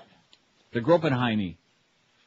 The Gropenführer wouldn't be the governor of California today, regardless of what an asshole Gray Davis was. See, again, I don't blame them, I blame the Democrats. What kind of a candidate is Celia Cruz Bustamante, huh? What a joke that is. Always the same old crap, man. You got Michael Dukakis and Walter Mondale and all these other wimpy Weasley, Al Gore, wooden Al Gore, who did win the election, by the way, but, of course, not by enough. Not by enough to avoid the steal. Do you know he won California? Again? What? You starting up with that again? He won by a landslide. And speaking of landslides, Arnold won by over 1 million votes last night over Celia Cruz Bustamante, over Jose and Freddie Cruz. 1.2 million, I think he won by like 3.5 to 2.3, something like that. In fact, if I wasn't so lazy and I went to the CNN website. Nobody cares. Oh, they do. Because it's got the updated number on there if I can find the damn thing. Here it comes. It's coming. Squirt. 3.567, 3,567,000. Schwarzenegger, Bustamante, 2.383. So he won by damn near 1.2 million votes over Celia Cruz. So nice going, Democratic Party in California. No wonder you got your ass whipped, okay? By a superstar, by the Terminator. He's terminating Gray Davis. He doesn't have any answers to anything. He doesn't know how they're going to eliminate that $10 billion deficit. He has no ideas about anything going. He hasn't got a clue about education because he never had one himself. But he sure knows how to squeeze a hot ass, I'll tell you that, or even a lukewarm one. 5670560, pound 560. So you don't think we ought to put the other poll on there today? What do you think, Scott? Why not? Why not what? Put it on there? Sure. Yeah, I agree with you. This is too, I don't know. I mean, we had a really phenomenal response, and that's good. But now let's move on to important stuff like death scenes. WQAM, Death Central. Hey, Neil, what's up? Yes, sir. How you doing? I'm all right, I guess. You know, I can't believe yesterday that somebody came up that left Joan Collins off that poll yesterday. Yeah, she don't look a day over 100. Yeah, Elizabeth Taylor, too. She's like about, what, 3,000 Yeah, she looks years old. good. Yeah, okay. Go back to New York. You're killing us. 5670560, pound 560 on the AT&T. You know, let me say it again. All these people who listen to talk shows for all these years and they think that there's these hundreds and hundreds of people who call talk shows. There's only about 30, man. It's the same people, Right. Same voices. Like that first one right out of the bottom, or the second one, line 9 there, that guy. Can I have the George tapes, please? Always with that same, the same tone. I think he's got it on a tape. See, he wasn't really going to his computer. He was starting the tape up so we could hear the sound of his own voice and squeeze it all day long. He's squeezing and squeezing. Nothing's happening, but he's squeezing. God. Very, very sad. The misfits. So many misfits in so little time, including the ones who are monitoring. And they're sitting there and they're listening and they're writing their letters and they're making their phone calls and they're making up names and they're doing all this other crap. Get a freaking life. That's my message, okay? Wacky one and all you other ones out there. Get a life. All you people in your closets with your skeletons rattling around every side. You're running around in your underwear, yanking it all day long. Go get a life. Go find one. Get a search party, okay?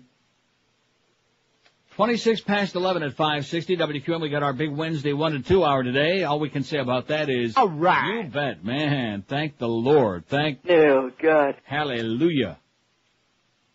And thank goodness that none of us be living in California. See, you thought it was bad with Jeb Bush. I say this, I bite my tongue saying it to the point that blood is dripping down my chin. Jeb Bush is a rocket scientist. He's a genius compared to what they got in California. Yeah. Although you notice with all those millions of votes last night, they got 98% of the votes counted already. Huh. And it's only like 8:30 in the morning in California right now. They got 98% counted. Absentee, made up, whichever ones they wanted. That's incredible. How'd they do that? Beats me. They were checking for hanging chads and hanging fads and cads and a few moms and dads. And some of them Californians are looking for some young lads. But nevertheless, Arnold's got the big nads. 26 past 11. No, seriously, look how embarrassing that is to Florida, the fact they got like millions and millions, and they had like over a 70% turnout. They broke all records last night. Gigantic turnout, because they're pissed off and fired up at Gray Davis, and they had the Arnold, they had a big move, the Terminator. What more could you want? What a combination. Even at that, what is that place where they have the poisoned meat? Jack in the Box? Jack in the Box, they never had a combo plate like that. Now here's a fax that says, what happened to Ferrall this morning? Is Greg Reed trying to censor him? Yes. I guess he likes to screw with the talent in QM. Remember Joe Rose, and it says, Greg Reed, you are an asshole. Well, there's a lot of heavy-duty crap going on. I'm not going to get stuck in the middle of it, okay? Because I already sacrificed 2 years of my life some years back and had to go through all kinds of hell and crap. And I'm all for Ferrall. I stand by him 98%, except for the 2% where he don't know where to draw the line. That's my comment. Amen. Yes? I said amen.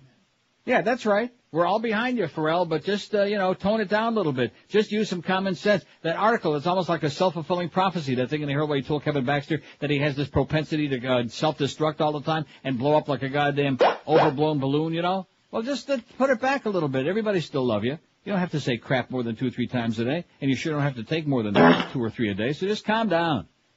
We don't want to lose Ferrall, because then you know who we're going to have back on as a lead-in. Absolutely. Oh, jeez. And I'm not going back to 9 o'clock. I want to make that announcement public right now. This show is 10 to 2. Period. End of conversation. Got it? Good. Got it. 28 past 10, 11. 10 in the Central Time Zone in Peoria. Hey, if your mattress sucks, if it's worn out, if it's lumpy and it's bumpy, your back tells you the answer, because when you get up in the morning, you feel like you haven't slept at all. Here's the way to solve that, and that's by one simple call to Dial a Mattress. Even the what is it again? I can't think of the name of it. Die Gropenführer. Die Gropenführer is smart enough to figure that out. Just a one easy call. He probably have Maria dial the number. Dial a Mattress every single day, 365 days a year. Offers you the top names at unbeatable prices. They got Sealy, Serta, Tempur-Pedic, Simmons, King Coil, Stearns, and Foster Hewitt. So call 1-800-MATTRESS. That's all you have to do. And they'll help you pick out the best mattress for you and your back and the way you like to sleep. Like inside out, upside down, on top of a bunch of people. When you call 1-800-MATTRESS, you pick the day and time for delivery to any 2-hour window that you like when you're going to be home 7 days a week from 8 a.m. till 10 p.m. They show up on time, and you'll be sleeping with a big smile on that ugly puss. So pick up that phone today and call Dial a Mattress with low prices, same-day delivery, free setup and removal. It's easy to see why they're the best in the world in customer satisfaction. Please don't get yourself fooled and sucked in by those mattress showrooms or furniture store ads. They're not in the same league with Dial a Mattress. 1-800-MATTRESS, that's all you do is make that one simple call. You'll be glad you did. 1-800-MATTRES, or online it's mattress.com. Live and local. This is Sports Radio 560. QAM. Billy Mays here, the guy who brought you OxyClean and Orange Clean. Now I've got a new product that harnesses another all-natural cleanser. Introducing Feces Clean. Look at that red wine stain on this carpet. Think you have to throw it out? Think again. Just a few squirts of Feces Clean. And look at that! Now you won't even care about the wine stain. And Feces Clean even turns the carpet back to its original color, as long as it was brown. Let's put Feces Clean to work on this iodine stain.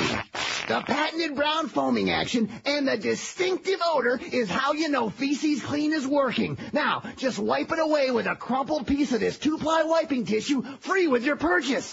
Take it from me. I should know. I'm Billy Mays. My initials are BM. And Feces Clean works everywhere. Your home, office, garage, boat, or RV. Any place accidents happen. It even works on pesky chocolate stains and stubborn skid marks. I'm Billy Mays, telling you that when stains gotta go, you gotta go with Feces Clean. Odor now. Oh my! Oh my! 11:34, 26 till noon at 560 WQM. We got the Humper, we got the Mad Dog at 2. Don't forget him. All right. And then the Humper is on in the studio 4 to 7 this afternoon, a rare local appearance. Then you got the Marlin pregame with Tommy Hutton and Len Casper at 7 o'clock tonight. 7:45, Marlins on deck. So the first one is just like a little foreplay, a little rub and a little squeeze. 7:45 is Marlins on deck for 35 minutes of excruciating pregame foreplay. And then 8:20, the Marlins at the Cubs as they try to take a stranglehold on the series by winning the first two in Chicago. Don't you hate people who say Chicago? Can't stand it. Whatever. Eddie K follows the baseball game, and Mark Eisenberg overnight. Where's Joe? Where's Joe Mama? In fact, I noticed last night we had Mark Eisenberg solo.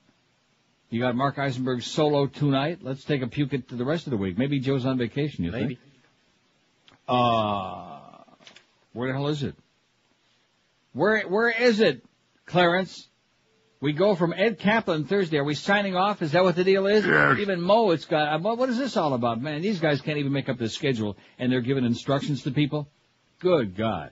Although I don't blame Clarence so much. You know who I really blame for all of this psychosis? Duff. Yeah. Just because he gets emotional when I do that. I love watching him cry. 5670560. Here's some faxes for our poll. Let's get the other one off here. Here's the final total. 465 votes. Astonishing in just over an hour. Like I said, 471 votes. They're pouring in there. Pouring in. Which of these statements do you think we're getting a freak today or something? Why would be? On this? I don't know. Exactly. This isn't the kind of fool we get preeped on. Which of these statements do you most strongly believe? 471 votes. Americans are poorly educated. 180. Right now, I'm ashamed to be an American. 103. America is still the greatest country in the world. 102. Neil is anti-American. 44. That's 9.3%. And Americans don't give a shit about politics. 42. Out of 471, nearly 500 votes. Oh! Boys and girls, in just over an hour today. So let's get the important poll up there, the one about death scenes. Now, I know what would have been your favorite death scene of all time if the guy would have died. Oh, yeah. But he's still alive. How do you like that? Dragged him off the stage like a rag doll, but he's still alive, and he's given the thumbs up and the high five and the high sign and the high sign. A scary and effective death scene is Casey Becker's Drew Barrymore murder at the beginning of Scream. Well, that was very appropriate that you just played that, you know? You weren't even aware of that. No. Other psychic event here on the Neil Rogers Show. The world's most psychic show ever. Forget about that, John Edward. What the hell does he know? He's a piker and a fake and a charlatan. And a fag. And is he? Well, listen to him. Does he speak like this? Oh, yeah. Does he have, like, runaway ethith when he speaks? They all do. Oh, no. Here's American History X. American History X? Yeah, it was not a bad movie. At all. Put your mouth on the curb. Yeah, it was very disturbing. Oh, really? Yeah. UCF Kenny saw that. That's why UCF Kenny's got a little bit of a problem. He watches too many of those movies. But thanks, UCF Kenny. American History X. Get that on there. Well, but what is I see. That's the scene. Put your mouth on the curb. Okay. Yeah. See, this is a little bit complicated, which is why I'm not writing it down, because I'm too whipped up into a frenzy today with all the stuff that's going down and going on and going in and going out, old in and out, all over the place. I wrote curb stomping murder. Whatever you put on there, I'm sure Eric can relate to it because he understands these things. He's got a sick and twisted mind. Eric, I'll email you the rest of the suggestions. I just faxed the list as we had it. Oh, he'll email you the rest, okay? You got it, Eric? Got it? Get it? Yes. And let me say it again. Everybody in this listening audience must go today, even if you don't care about the bedtime stories, which we got great ones on here, including their Führer Groper. Did I get it right that time? Their Führer Groper? The Gropenführer. Oh, I can't. Well, when you get to be old, you know. Der Gropenführer. I like saying it. Der Gropenführer. It sounds so legitimate, so Schweiman. What was the most terrifying death scene ever in a movie? But anyway, I started to say, go to our web's page. Web's page. Because, our web's page. Because what you'll see there. The good thing about being Arnold is in now, and in fact we got a bunch of fascists in Washington, is that everybody, the new law is starting at 10 o'clock in the morning, or even if you get up like at 7 or 8, for breakfast, Heineken, man. Beck's Beer and Heineken. Every morning by 7 a.m. start chugging them down. Because Heineken. That's the... What? Heineken. That's the Heineken? That's the Dutch and the German way. Du liever. Now where the hell is it? There it is, right under where it says click here to make Neil Rogers Show your homepage. Oh, I got it. Wait a minute.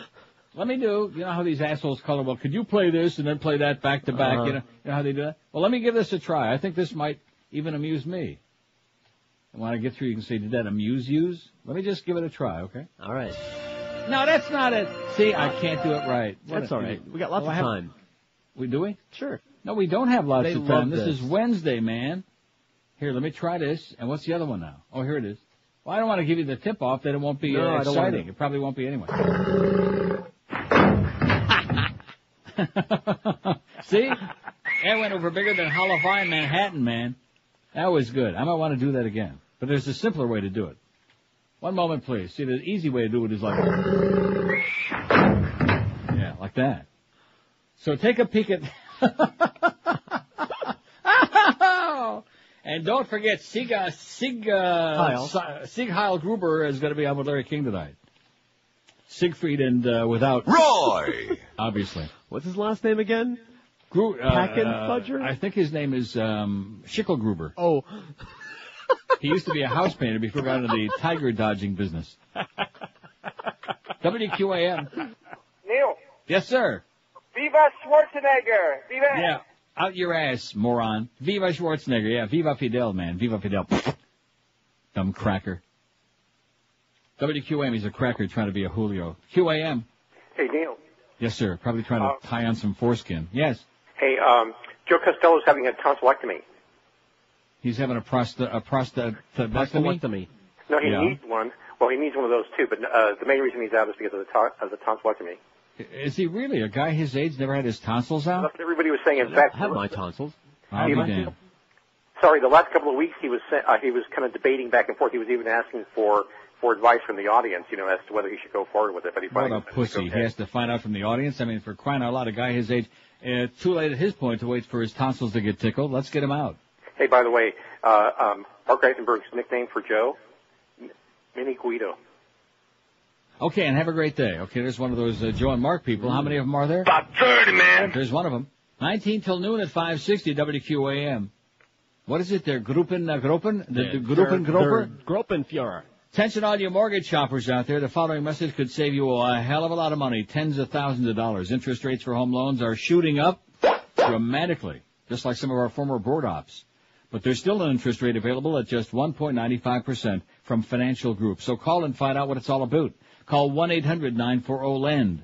It's true, the economy is changing, so if you're even thinking about refinancing your home, or if you want to move up to a better real estate investment, this is what you ought to do. Pick up that instrument right now, call Financial Group, and they'll explain it to you. There's no obligation. Call 1-800-940-LEND. Wait till you hear these payments you get when you have only a 1.95% interest rate. $100,000 loan, you pay only $368 a month. A $200,000 loan, your payments are only $736 a month. Even a piker can afford that. So call Financial Group and get you the low, amazing, shocking 1.95% interest rate you've been dreaming and praying for. 1-800-940-LEND. That's 1-800-940-LEND. They're an equal housing lender. Credit restrictions apply. Rate subject to change monthly. 5.19 APR. Live and local. This is 560. The radio's all yours now. QAM. Who I am? I'm Mo Green. I made my bones when you were going out with cheerleaders.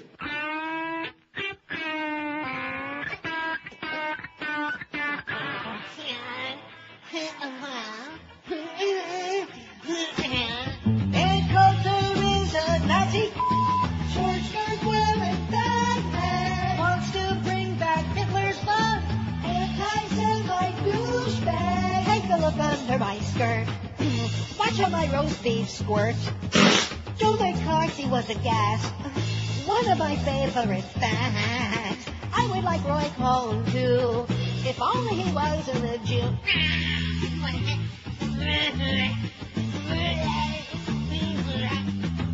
If Ben's mini skirt blew up, what would we discover? Roast beef hanging, oozing pus. Watch that crutch to I know that ain't coming true. So instead, here's what I'll do. I'll give my camel toe a good rub. My Holocaust pics make me come.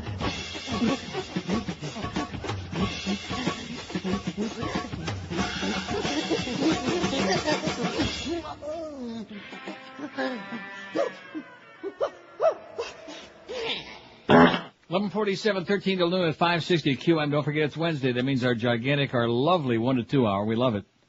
Louise Fletcher in the movie Brainstorm with Chris Walken and Natalie Wood, somebody says for our list. All right, I sent it along. Is that a good movie? It's okay.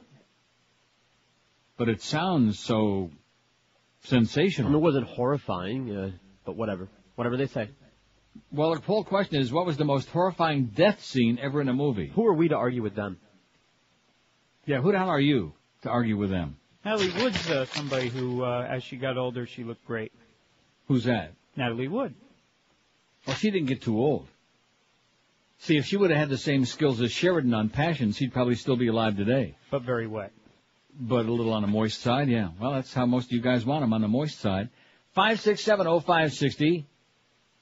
Pound 560 on the AT&T. And see, I haven't voted yet. I'm kind of like in a catch-22 here, you know?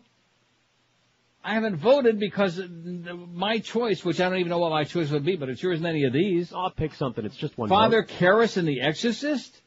I mean, that was like kind of nasty when he went plopping down the stairs there, and his head kind of like twisted around ass backward. But by that time in the movie, we had seen so much gore and guts and slime and puke that it didn't really make that much. It was kind of anticlimactic. Right, no, we were a little jaded by then. Yeah. But I'm not saying that that's not a good choice, because then Sean, who sent us the poll, he'll get all, bent out of shape and stuff like that. All I want to ask is... Timmy, why you do this to me? And Raiders of the Lost Ark I didn't see. Please, Timmy. I'm afraid. Yeah, me too. That was more cool than horrifying. Impaled Priest in the Omen. I did see that. I guess I'll vote for that, even though it would not be my choice. That was, it was okay. What about in The Godfather, any of the three? Where there a lot of people got murdered, but I don't think there was any horrifying death scene, even Mo Green. The Sunny one was pretty fun. You mean when they turned him in like a walking Swiss cheese? Look what they did to my boy. Oh, look at this. The top 50 movie death there you go. scenes. I'll just fax that to Eric. Wow. Well, no, you're not doing that, are you? I'm kidding. Also, great article in Playboy, November 2003. God and Satan in Bentonville. What about Walmart? God and Satan. Yeah, I don't know. Plus, it's all over it. Oh, you're right about that. What horrible handwriting on here. But thank you for the list from the internet. Top 50 movie death scenes. Goodfellas, Stamped. See, that's not even right. It's supposed to say Stomped, not Stamped. So whoever put this on the web is an illiterate jackass. Stomped, kicked, lashed, stabbed, and shot. Maybe Who was they that? used the rubber stamp. Who was that? Good question. Maybe the guy that they owned Goodfellas. That's a good question. I don't remember. I think he means the scene from Casino. No, Casino. Baseball batted and buried alive. Blade. Frost turns into a blood blister. Deer Hunter. Russian Roulette. Man bites dog. Old woman shouted to death. Platoon. Oh, this is a great list. Psycho, we got that. Pulp Fiction, accidental face shot. Yeah, that was good. 7, fed to death. Fed to death? Gluttony. What? It was gluttony. Who was fed to death in 7? The fat guy. He was? How did I miss that? I forgot about that. Forced fed him until he died. I just want to know what was in the box. Thelma and Louise off a cliff. That's a good place for him. The Godfather, that's what you said, Santino. The coal boat shooting. They shot Sonny on the causeway. He's and then dead. they kicked him. You ought to just, you're right, fax this list in there. I mean, it'll just drive him nuts. Huh? Here goes. Eric, we apologize, don't we? No. No. Well, this is great. Just blame whoever faxed this, Mark or whatever this guy is, whoever sent this to us. I can't read his chicken scratching. It's the 50 top movie death scenes, and you can vote for your favorite one. That's the idea of the poll. Nightmare on Elm Street, hollowed out by Freddy. And we can just go home. Hannibal, disemboweled and hung. I've seen a few movies where guys were hung. The Wicker Man, burnt inside a Wicker Man. That was a good movie. The Rock. Oh, The Wicker Man was good? Yes, it was. See, now we're back on the movies again, boys and girls. I'm going to have to start going out and spending a lot of money like I did during the summer. That's a sleeper. See, now, Burt Eklund naked.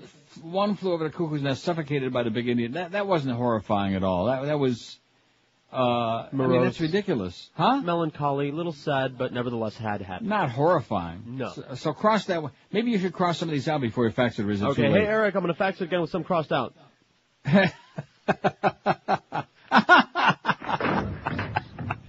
Oh, no. Braveheart, hung, drawn, and quartered. That was pretty fun. The Mission, crucified over a waterfall. Train spotting, toxoplasmosis, which, thank God, I didn't... Oh, no! Yeah, I told you didn't get to the good parts. Brain pops from Cat Schmidt. Isn't that lovely? The Untouchables, Connery machine gun to death. Oh, thank God. So tired of him already. White Heat, made it, Ma, to the top of the world. Gross Point Blank, pen to the throat. Deliverance, shot by an arrow. Well, that was a pretty grim scene. I thought horrifying was what happened to Ned Beatty, though. Rectum. Hellraiser, skin ripped apart by fishing hooks. Raiders of the Lost Ark, melted by angels. Time Cop, doppelgangers merged to death. The Mummy, flesh-eating scarabs. I'm going to scratch a lot of these out. Butch Cassidy and the Sundance Kid, shot by the Bolivian army. Jaws, bitten in half. Starship Troopers, Dina clawed in the back. Yeah, that was pretty unpleasant. RoboCop, melted by toxic waste. That was funny. Warlock, saltwater death. Taxi driver, killed by lone gunman. Running Man, chainsaw balls. Kiss of the Dragon, head blood rush. Oh, head blood rush. Pop a few more, Rush. The Deep, conger eel bites head off diver. Scarface, we got that one, right? Yes. Henry, portrait of a silly serial killer, head crushed by TV. Fargo, the wood chipper. The Godfather, Marco Corleone kills 3 men in the restaurant. I don't think that was horrifying. It was a great scene. Was it horrifying? And first of all, he didn't kill 3 men in a restaurant. He killed 2. The stuff you find on the internet is very aggravating. He didn't kill no 3 men in Louise in the Bronx. He killed Saluzzo and he killed McCloskey. Only 2. Okay? Isn't that pathetic? Goes to show you, when you look at stuff on the internet, ask a lot of questions, okay? Bing! You blow their brains all over your nice Ivy League suit. Only 2, only a pair. Single white female, stiletto through the eye, and 7 kept alive for months. Don't we have some others from, Silence for the Lambs should be? There's 2 from 7 so far. Right, exactly. That's what I'm saying. What about Silence for the Lambs? There's only was 1 on here, I think. Which I can't even find the damn thing. So there's a good list. There's 50 more. So this list we got today is going to be gigantic. So I'll just vote for 1 just to see how things are going, okay? Before Eric leaves. I'll vote for the impaled priest in The Omen, even though I don't believe that for a moment. In fact, The Omen was on again a few days ago. I actually seen it. Yes, one with Gregory's Peck. Curb Stomping Murder, American History X, 11 votes. Chainsaw scene in Scarface, 10. Alien eruption in Alien, 8. Do you believe that was Bob Weaver that came right through Sigourney's chest? Shower scene in Psycho, 7. Impaled priest in The Omen, 3. And after that, well, we're just getting it going together. And wait till we get those other 50 up there if Eric plays along with us. If not, nice knowing you. 4 minutes till noon. Boy, I'll tell you, time's a wasting. Didn't I tell you they were going to have a pressure-packed show? I told you. Didn't I? Yes. Right at the outset, I knew that's more of my psychic powers kicking in. Speaking of getting kicked in the butt, if you got a big fat butt and the rest of you is pretty got a gigantic overhang, here's the answer for you, balance for life. How's the Beast doing? We hear any words on the Beast? Hey, psychic event number 6. He just waddled in. And waddled out. And what'd he say? I think you scared him off. Did he say, I'm fat and ugly and gross? He said. And can't get laid? Well, anyway, maybe you guys out there would like to get laid. Fat guys don't get laid nearly as much as guys who look a little bit better. Okay, I'll tell you that right now. Balance for Life can help you lose the weight. Forget about a lot of those other diets that make you go shopping and count calories and count carbs and do all kinds of stuff all over the place. With Balance for Life, there's no work on your part. It makes it easy even if you're lazy, stupid, or a combination of both. Because it's all based on the principles of the Zone Diet by Dr. Barry Sears, who probably is very close relative to Gene and Brian Sears, not to Jay though. And what they do is they deliver right to your door, little black sack every morning by 6 a.m. At your work, at your home, wherever you tell them to deliver it. And inside that sack is all the food to keep you happy and full for the entire day. Once a week you fill out a menu. In fact, Balance for Life is the only company in the universe that lets you choose between 2 choices for each one of your meals while you're on the program. 3 gourmet meals, 2 delicious snacks are in that black sack, and, like I said, plenty of food to keep you full and satisfied throughout the day. It's all fresh, it's delicious, it's made with the best ingredients. You'll be astonished at the gourmet nature of the kind of stuff that they bring you. So instead of trying some drastic or crazy diet regimen that makes you more frustrated and we wind up gaining more weight, do this. Balance for life. If you can't afford to be overweight, out of shape, lethargic, or diabetic, no more, this could be the answer you've been looking for. You'll start seeing results on the scale within just a matter of days. I'm getting choked up about it. So let Balance for Life help you lose that weight once and for all. Call 954-568-3229. 954. I got a frog. I think it's from Magnolia. 954-568-3229. Or check them on the World Wide Wicked Web at balanceforlife.com. We're Sports Radio 560 QAM. This is Dick Cheney. I like to relax by having Mary Magdalene massage my balls while listening to the Neil Rogers 12 to 1 hour. California needs a governor who can stand up to the special interest. A governor who can balance the budget. A governor who can destroy killer cyborgs from the future. California needs Arnold Schwarzenegger, a man who, just like most of you, speaks English as a second language. So, after the total recall, vote for the running man. Vote for me if you want to live. Arnold Schwarzenegger. He'll be just as good a governor as he is an actor. Paid political advertisement by the committee to elect anybody besides Gray Davis, Sacramento, California. Cover 1 at 560, WQM, Mad Dog at 2, the Humper at 4. We got the pre-game at 7 o'clock, 7:45. We got the Marlins on deck pregame, 8:20. It's the first pitch, Marlins at the Cubs, right there in Wrigley Field. Notice all the response we've had. That was maybe one of the most exciting games, even though I didn't see it, of all time last night. 11 innings, Marlins win. All kinds of home runs, just gigantic shots. Sammy Sosa ties it up in the bottom of the ninth, and the Marlins come back and win anyway. And how many calls we had about that? Oh! None. But, boy, I guarantee if we had tickets, holy cow, man, holy chow. Don't we? Now, speaking of dog chow, what is this, from what dog track is this? I don't know. Somebody sends me a page, and the dogs are all named Jim Mandich, Lamar Smith, Brock Marion, Run Ricky Run, Hank Goldberg, Curly Howard, Dave Wanstadt, and Trace Armstrong. All these dogs. So I'm assuming this is a legitimate race at somewhere. I don't know if this is at not. I bet it's not a Biscayne. Is it? There ain't no Biscayne, dummy. At any rate, so it must be Flagler. What am I talking about? Must be Flagler. Here's a fact that says the most horrifying death scene in the movie was near the end of Casino, where the mobsters take batting practice with Joe Pesci and his brother in the cornfield and bury them alive, or more accurately, not quite dead. This baseball bat scene makes the one in The Untouchable look like Sesame Street. It's also factually true. Oscar Goodman, the lawyer and current mayor of Las Vegas, represented the character portrayed by Pesci. He has stated that he believes that the FBI had that cornfield under observance for the mobsters' meeting and witnessed what happened but didn't do nothing to stop it. Kind of like when Father Gagan got his in the prison. Kind of the same idea. Speaking of burying alive, oh yeah, right. On a completely different level, there's the ending of The Vanishing, the Dutch-French original version, not the Schmitty American remake. Very psychologically disturbing, although not physically repulsive like Casino. Yeah, The Vanishing's very good. I'm going to have to go and see if I can get that the European version. Yeah. Oh, you're talking about the American version? I beg your pardon? Which one were you talking about as being very good, the American or the European one? No, the European one. Oh, yes, because I saw both. No, the American one blows. But then again, see, that's my anti-Americanism coming out again, ain't it? Yes. See, I'm just anti-Neil and anti-American and just a fag and just a bad guy, and everybody listen to the show. 16 votes for American History X. Is that something I ought to be watching? It ain't bad. You know. It's about neo-Nazis. Neo-Nazis? Well, gee, good timing then. Right. I think everybody ought to go out and get American History X today, okay, and start goose stomping. Let us in, okay? Every election now is going to get overturned until the right-winger wins. And then, and then we don't have to worry about any more elections after that. Look at all the money we're going to save, right? Right. It's got a happy ending. 5670560, pound 560 on the AT&T and Verizon Wireless line. WQAM, hello. Hi, Steve Buscemi gets put into a chipper shredder in Fargo. Got it. Right. Okay, got it. Bye. Thank you. Bye. You already? What do you mean got it? We already had it. That's like the third. It was on that sheet. We had a submission of that earlier. On what sheet? The wood chipper. From Fargo? Yes. You're dreaming, man. Read it. We had it. I read it?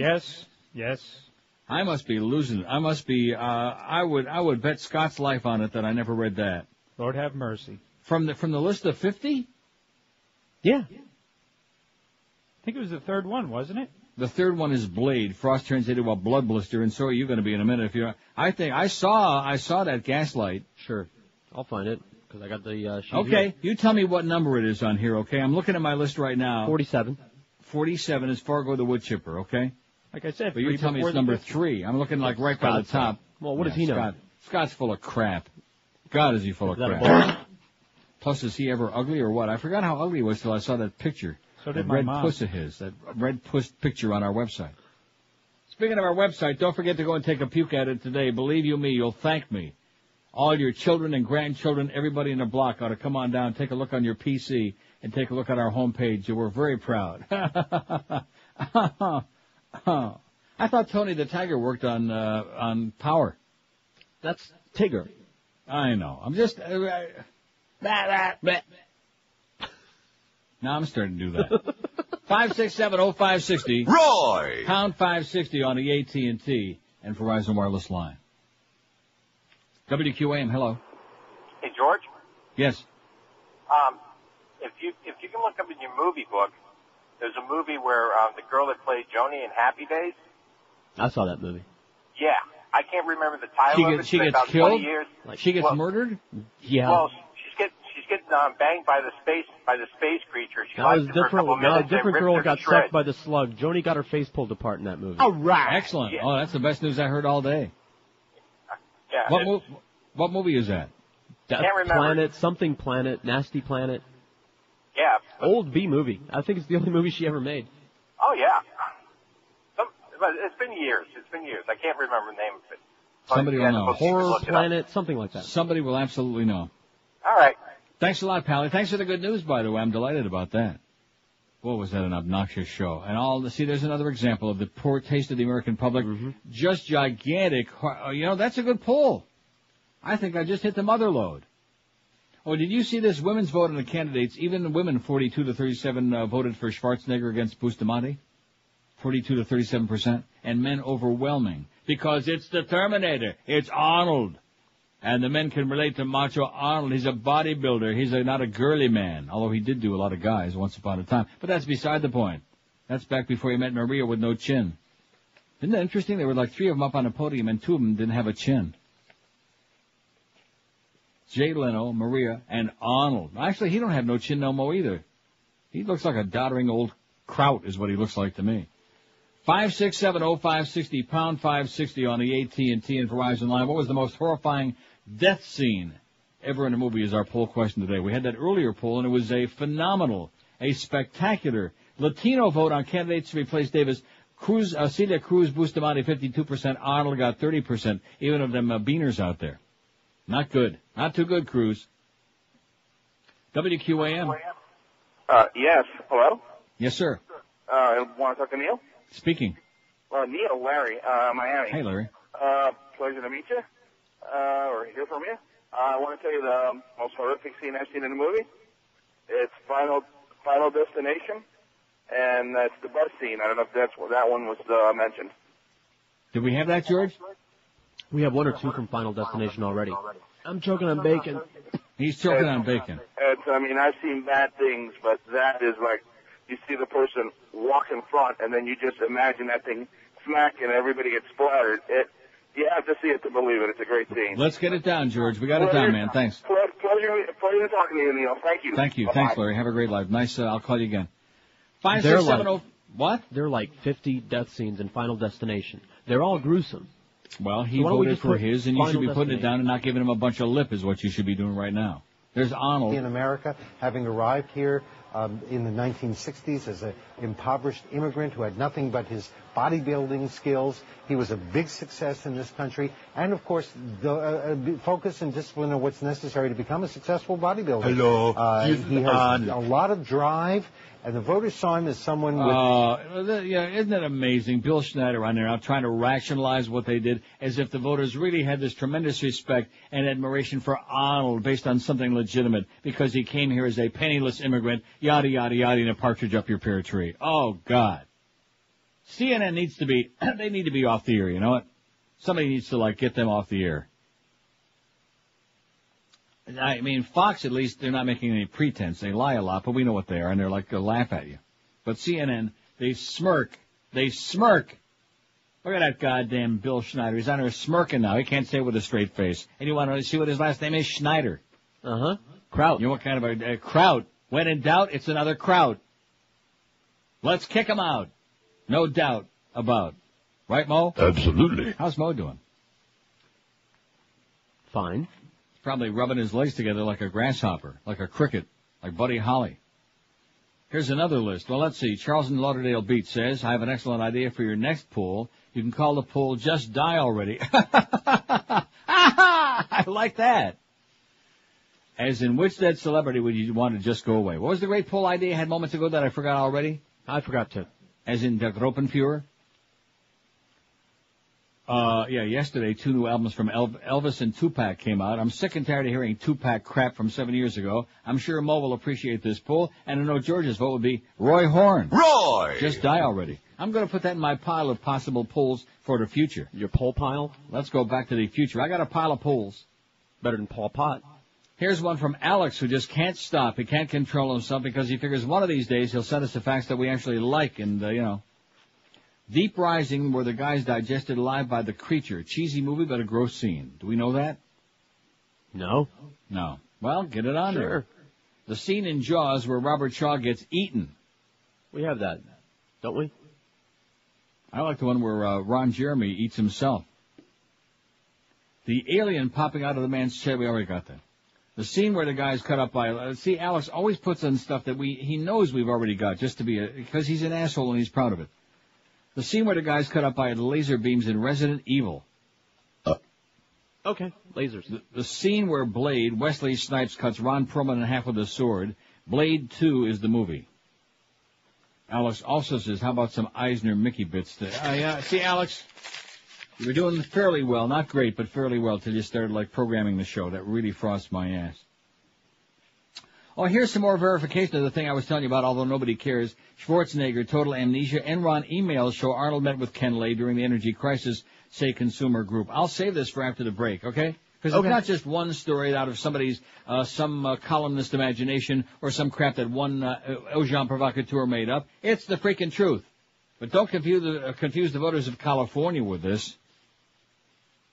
Oh, brother, it's scary. It really is. Last night was the night that America, that was it. That was the last nail in the coffin of what used to be America, what we used to love and be proud of and hope would resurrect itself. No, ain't gonna happen.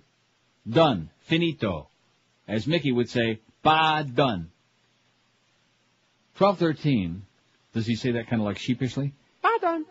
12:13 at 560 WQM. If you're done with your crappy job, if you've had it, if you're tired of working your ass off and making nothing to show for it, let Fast Train help you get you a real high-paying career before this year is over. Just call our good, close personal friends at Fast Train today, toll-free, 1-866-FAST-TRAIN. Be sure you mention Todd Dreck told you to call. It'll give you an inside Dreck. Fast Train can have you trained and certified before year's end. The demand for computer professionals is growing like topsy, so there's no smarter, no better time than right now to get you a new high-paying career. Fast Train offers you all kinds of things. They give you job placement assistance, convenient day, evening, and weekend schedules, and there's bound to be one close to where you live because they now have 4 South Florida locations. Fast Train even offers financial assistance for people who qualify, too. So if you want to say goodbye to your crap-hole boss who's just using and abusing you, and say goodbye to that measly paycheck every week or 2 weeks, and get yourself a real career and change your life for the better, this is something you ought to stop thinking about and do it today. Call Fast Train, get the information. What do you got to lose beside a real crap job? 1-866-FAST-TRAIN is the number to call. Check them on the web, fasttrain.com, and then make that call once and for all. It'll be a ball. 1-866-FAST-TRAIN. Live and local. This is Sports Radio 560 QAM. Tonight at 9 on the Food Network, it's Emerald Dice Clay. Okay. So tonight we're gonna kick it up a couple of fucking notches. What the you clapping for, honey? I ain't cooked yet. Chef Emerald Dice Clay, leather-studded apron and all, shows you how to do things in the kitchen you never dreamed of. Today I'm gonna show you how to smoke fish. Where's my is at fault? And nobody reads a recipe like Emerald Ice Clay. Jack and Jill went up the hill to make themselves some stew. And just like an oven, Jill needed some lovin', so he put his meat in there too. Is that genius? It's the hottest cooking show on cable. Hey, take a look at this foot long, would you? Come on, baby. You know you want to grab my wiener. That's Emerald Ice Clay, right after Iron Chef. Bunch of f***ing snapperheads. You can blindfold these people with dental floss. Only on the f***ing Food Network. Cup 19 at 560 WQM. So here's this that we just got from the U.S. Newswire. What is that? California U.S. Newswire. I don't know. Schwarzenegger. Well, here's what it says. Internal Enron emails confirm that Arnold Schwarzenegger was among a small group of executives who met with Ken Lay at the posh Peninsula Beverly Hills Hotel in May of 2001 in the midst of California's energy crisis, like I've been telling you for days. The Foundation for Taxpayer and Consumer Rights, which obtained the emails, is calling on Schwarzenegger to acknowledge the meetings and disclose the information that was presented and discussed. The meeting with Enron occurred 10 days after rolling blackouts darkened California for 2 consecutive days. Schwarzenegger had previously said he doesn't remember such a meeting. You don't meet with America's most well-known corporate crook in the middle of California's biggest financial disaster and not remember, said FTCR senior consumer advocate Douglas Heller. Mr. Schwarzenegger should come clean about what happened at the meeting and if he shares Ken Lay's views on energy regulation. The documents provide a list of invitees to the hastily arranged meeting and a list of those who actually attended. Only 11 of the 45 invitees attended, including Arnold. The meeting was meant to be an opportunity to gain business community support for Enron's comprehensive solution to the energy crisis. In one email, Enron's VP of Public Relations wrote, "We'd like to position this meeting as an insider's conversation of what's going on with the energy situation. This meeting should be for principals only." FTCR contends that Enron policies were responsible for the severe energy crisis in California in 2000 and 2001. The group noted that the crisis had dramatic implications on the state economy and state budget and will continue to impact consumers for years to come. FTCR has called for a repeal of the deregulation and supported State Bill 888 to re-regulate the state's electricity system. FTCR has been critical of Enron's involvement in the California energy crisis, in which the company developed schemes for manipulating the power market that forced massive price spikes in the state. Since it apparently was important enough for Schwarzenegger to attend despite the last-minute notice, Schwarzenegger should now explain what happened at his meeting with Enron's Kenny Boy Lay and whether or not he supports electricity re-regulation, Heller said. Yada, yada, yada. FTCR is a nonpartisan, nonprofit organization which doesn't support or oppose candidates for any office and had no position on the California recall. How do you like that? So there it is. There's the third source we got on that, because it is absolutely true, sir. But don't confuse anybody with the facts. Who cares? Right, nobody, obviously. Just like our second poll, nobody cares, or maybe they haven't found ours up there because there's only 102 votes on this one so far. What's the most horrifying death scene ever in a movie? Curb-stomping murder, American History X, 26. Chainsaw scene, Scarface, 23. Alien eruption in Alien, 16. Shower scene in Psycho, 13. Impaled priest in The Omen's got 8. Melting Nazis, Raiders of the Lost Ark, 6. Oh, let's try that one again. Father Karras in The Exorcist, 5. Drew Barrymore, Murder and Scream, in the movie Scream, 3. Louise Fletcher in Brainstorm 2, Buried Alive, The Vanishing, and Digested Alive, The Rising, and the Lasers, Resident Evil. Have none so far. They're just waiting for theirs to get on there.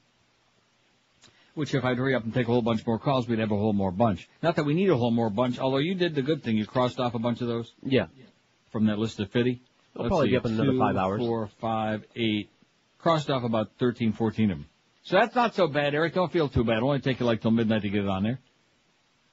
WQAM, murder line. I'm going to give every woman in California a free breast exam. WQAM, hello. Hello? Yes, sir. Is Yom Kippur over? Because I'm hungry. Oh, and he's talking about 2002 is what he's talking about. Hey, listen, sir, let me tell you one thing that certain people are learning the last few days. When you work at QAM, like I've always told you, every day is Yom Kippur. Oi!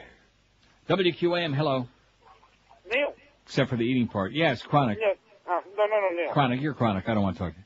Just the way he says my name. You know that one? I do. I just can't take him. You know, he's not bad. You're just chronic. You get on my nerves. Neil. Yeah, it's always that same sound, like a whiny, wimpy. I don't like your voice. WQAM, hello. Hi, Neil. How are you? Yeah, pretty good. Great death scene, and I'll tell you that. I don't know if George knows about it. Day of the Dead. Zombies rip a guy in half on the floor. And eat his guts. Awesome. Yummy, yummy. Awesome. Sounds good to me. Sounds like lunchtime. And in closing, Neil, I love the Neil Rogers show. Ow, ow. That was Arnold, wasn't it? Wasn't that him? It was either Arnold or it was Don Johnson. Or maybe it was Stan Major. By the way, Norma, everybody hates you like poison, okay? I just want to mention that in passing. Everybody hates Norma's ass, and the rest of them, too. 5670560, pound 560 on the AT&T and Verizon wireless line. Probably ought to try line 9 and live dangerous, don't you think? Sure. WQM, line 9. Yeah, Neil Rogers. Speaking. Hey, Neil, this is Jack. I know the answer to that Joni from Happy Days. Right. Where she got her clothes sucked off. And the movie was called Galaxy of Terror. Excellent. That's the name of the movie, but it wasn't her that got her clothes ripped off. No, who was it? It was the blonde. There were two chicks. It was the blonde that got her clothes sucked off by the slug, which was a great scene, and Joni got her face crushed by some cables, and her face exploded. Well, I'll let you guys pick whichever one you like the best. All righty. Well, listen, I appreciate it. Thank you. No, we appreciate it. Thanks a lot. Well, There's a guy had the answer to the question. Very good. Galaxy of Terror. He's right. A classic. Never saw it. Was that good? Well, no. Joni was in it. Sounds pretty cheesy. Well, if she got manhandled and abused, I want to see it over and over again. Oh, look what we got on the drive-in movie channel. Hercules. Infusium 23. Oh, but there's a spot on now. What about Independent Film Channel? Elmore Leonard, just to get the feel of Rob as a character. Oh, it's reel to reel. It's like one of those filler things where they have the interviews, about making of movies. These are pretty interesting, though. Oh, and Kill Bill. I bet you that in there there's some pretty heavy stuff. Is that out yet, or is it coming out this weekend? Coming soon. Because I read nothing but really gnashing, ripping, and just everybody's up in arms, and Quentin Tarantino is a crazy person, and he's just... Yeah, he's almost... Huh? He is a crazy person. But he's almost as crazy as Quentin Marsalis. I like Veal Marsalis myself. Nah, See, I can't deal with all these... we're supposed to, be Doc Severinsen fans, and anybody whoever... And that bald Paul Schaefer asshole, that fag with a wife on Letterman. All the band leaders. I don't really give a crap who the band leader is on some stupid-ass TV show, you know? I ain't no band leader. I know that makes me very un-American, but I don't give a flying crap who the band leader is on some stupid-ass TV talk show that's on at 1 o'clock in the morning. I don't really care, okay? Whether it's Quentin Marsalis, Wynton Marsalis, Veal Marsalis, I don't really care. What about Lawrence Welk? Well, now you're speaking a different tune. How about the Lehman sisters? 5670560. I know I had that Stan Freberg thing in here, that wonderful, wonderful thing in here once upon a time. What the hell is it? It was in the DCS. I played it from the DCS. Yeah, and then it disappeared off both of them, didn't it? Yeah. Wonderful. Oh, I know, no. I know what it is. What?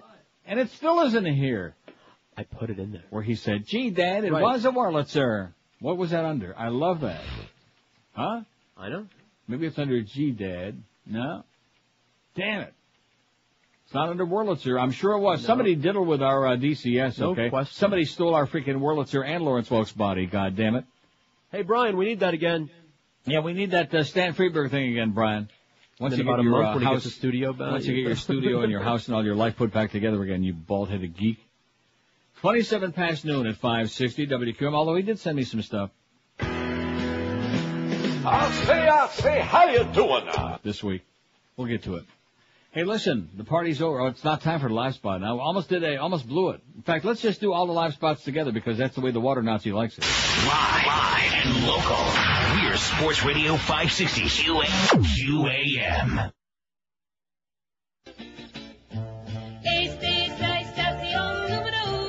Incredible.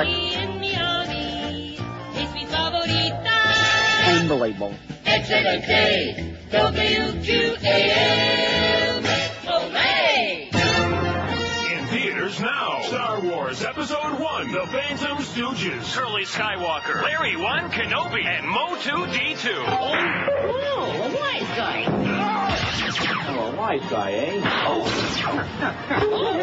Yeah, Wednesday to you. Psychic event number 7 just took place. Yes. What? I was making fun of Spanish-speaking people on TV, and you played that liner. Incredible. How do you like that? Oh, speaking of people who talk funny. Eastern, back on the East Coast of the United States, a lot of Democrats are probably breathing a lot easier today knowing that this Kennedy clan, at least a big chunk of them, are on board. Well, there's no doubt that that makes people feel better about where Arnold's real political soul lies. But again, it really comes back to how Schwarzenegger is... What the hell are these people talking about? Yeah, well, that's certainly not News Network, I forgot. That was Wolf Blitzkrieg. Blitzkrieg, does that ring a bell? Yeah. Huh? Der Gruppenführer?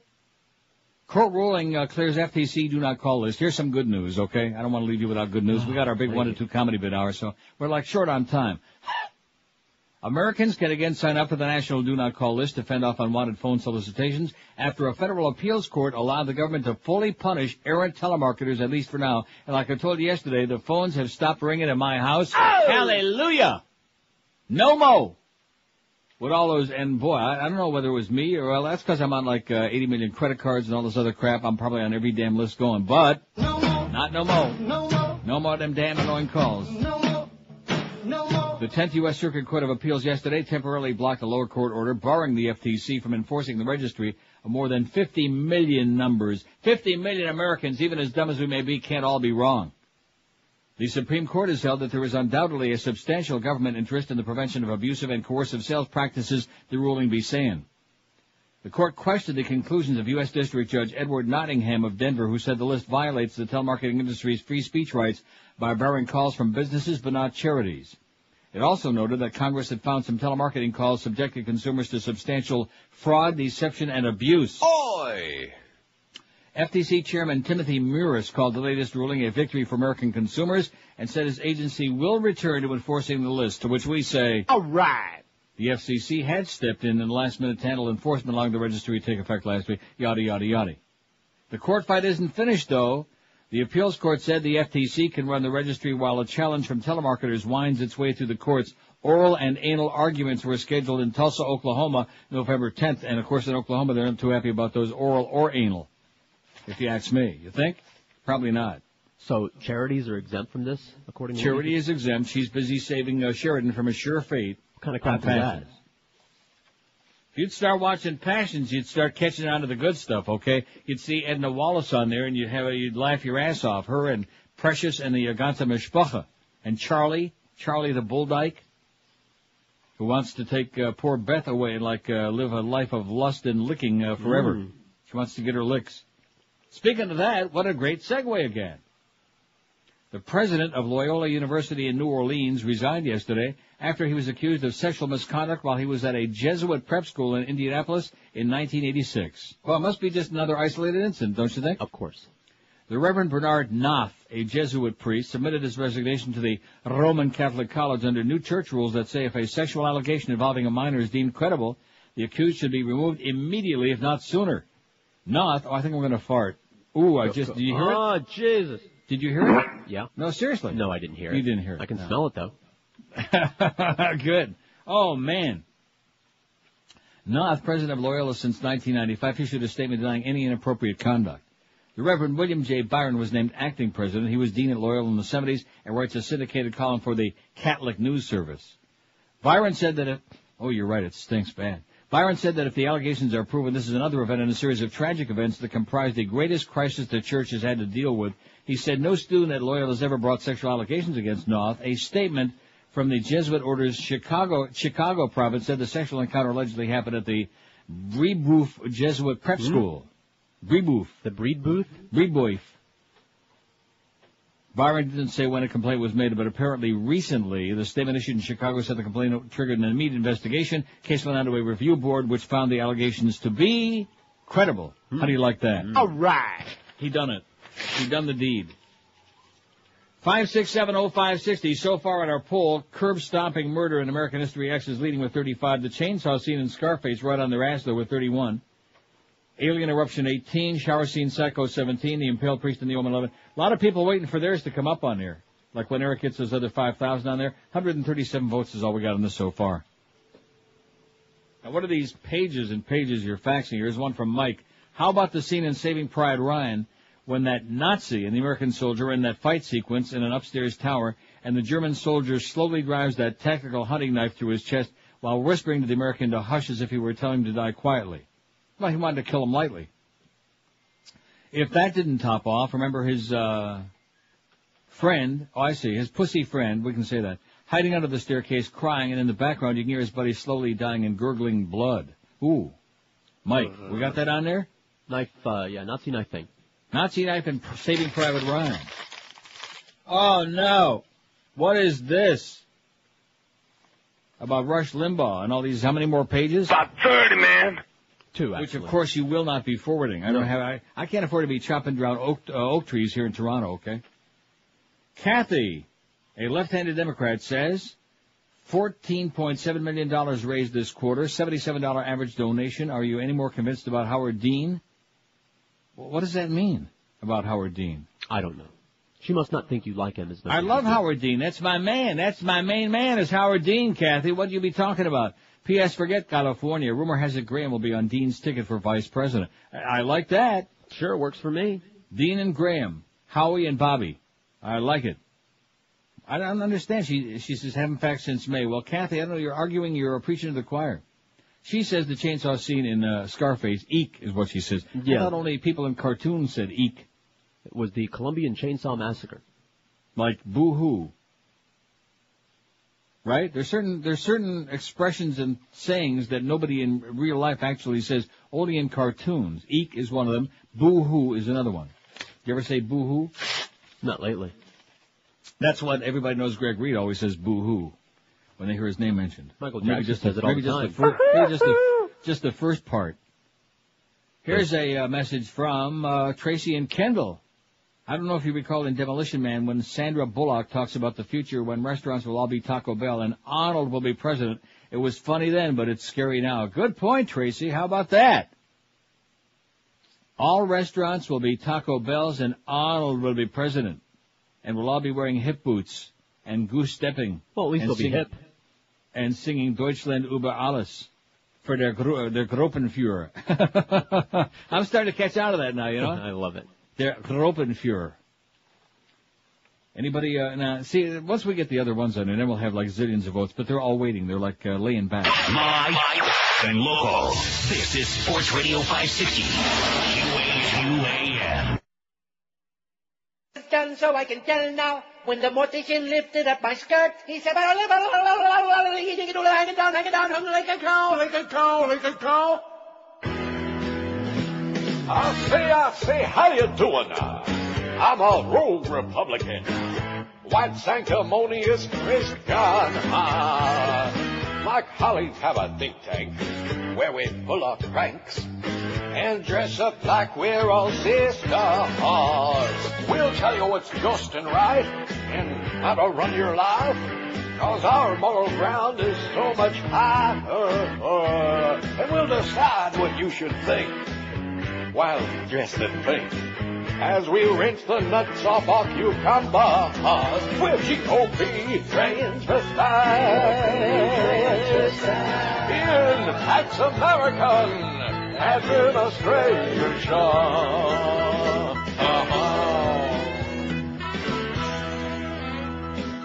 We support our Dick and Bush and shave our tush. The media's in our control. Sometimes John Ashcroft comes around and pulls his pants down for us to put our tongues up his bunghole. Rectum. With GOP transvestites in Pax American administration. Sick Irish GOP transvestites in the Pax American administration. Speaking of kissing the old brown eye, don't forget, tomorrow morning, it's Thursday, 6:45, Mo Howard David puts the old tongue, the old insert into Jay Fiedler. Absolutely. And pumps him up. Time to pump everybody up, don't you think? Your husband's or wife's agenda. I thought she was incredibly impressive on the campaign stump. Who? Oh, man, Wolf Blitzkrieg. He's drinking his Beck's beer about a gallon. What a Bunch of crap. Here's a fax that says, when I faxed in May about Howard Dean, you said you liked him, but that it would never happen. Well, it's going to happen. Well, guess what, Kathy? Crap happens, okay? Now she's going to say, oh, you're calling him crap? No, I just said crap happens. Stop being so uptight, Kathy, and have a wonderful day. Here's Aaron in Palmetto Bay, who rhymes with day, and Gay, who says, I want to add the scene from Devil's Advocate where Keanu Reeves' wife slowly slits her throat with a piece of glass. And, of course, if you ladies out there were married to Keanu Reeves, you'd probably do the same thing. The movie was very weak, but that scene left nothing to the imagination. Also, could either you or George please tell me the name of that infectious Celia Cruz song? Now, I assume the one he's talking about is the one that goes like... Esa negrita que va caminando, That one. esa negrita tiene su tumbao, y cuando la gente la va mirando, ella baila de lado, bien apretado, apretado, apretado. La negra tiene tumbao. Azúcar! Azúcar! Please spell a bit of it no, Spanish. A-Z-U-C-A-R. That's not the name of it. He said, please spell a bit of it. He didn't say, Oh, nothing. Jesus Sorry. Christ, George, man. You and Kathy ought to be getting it on. I mean, there's something, maybe you could instill something in each other. What does she look like? Kathy Bates. At any rate, so what's the deal? Celia Cruz, what's the name of the song? La negra tiene tumbao. I beg your pardon. Yes, she does. L.A. Negra. N-E-G-R-A. Negra. Right.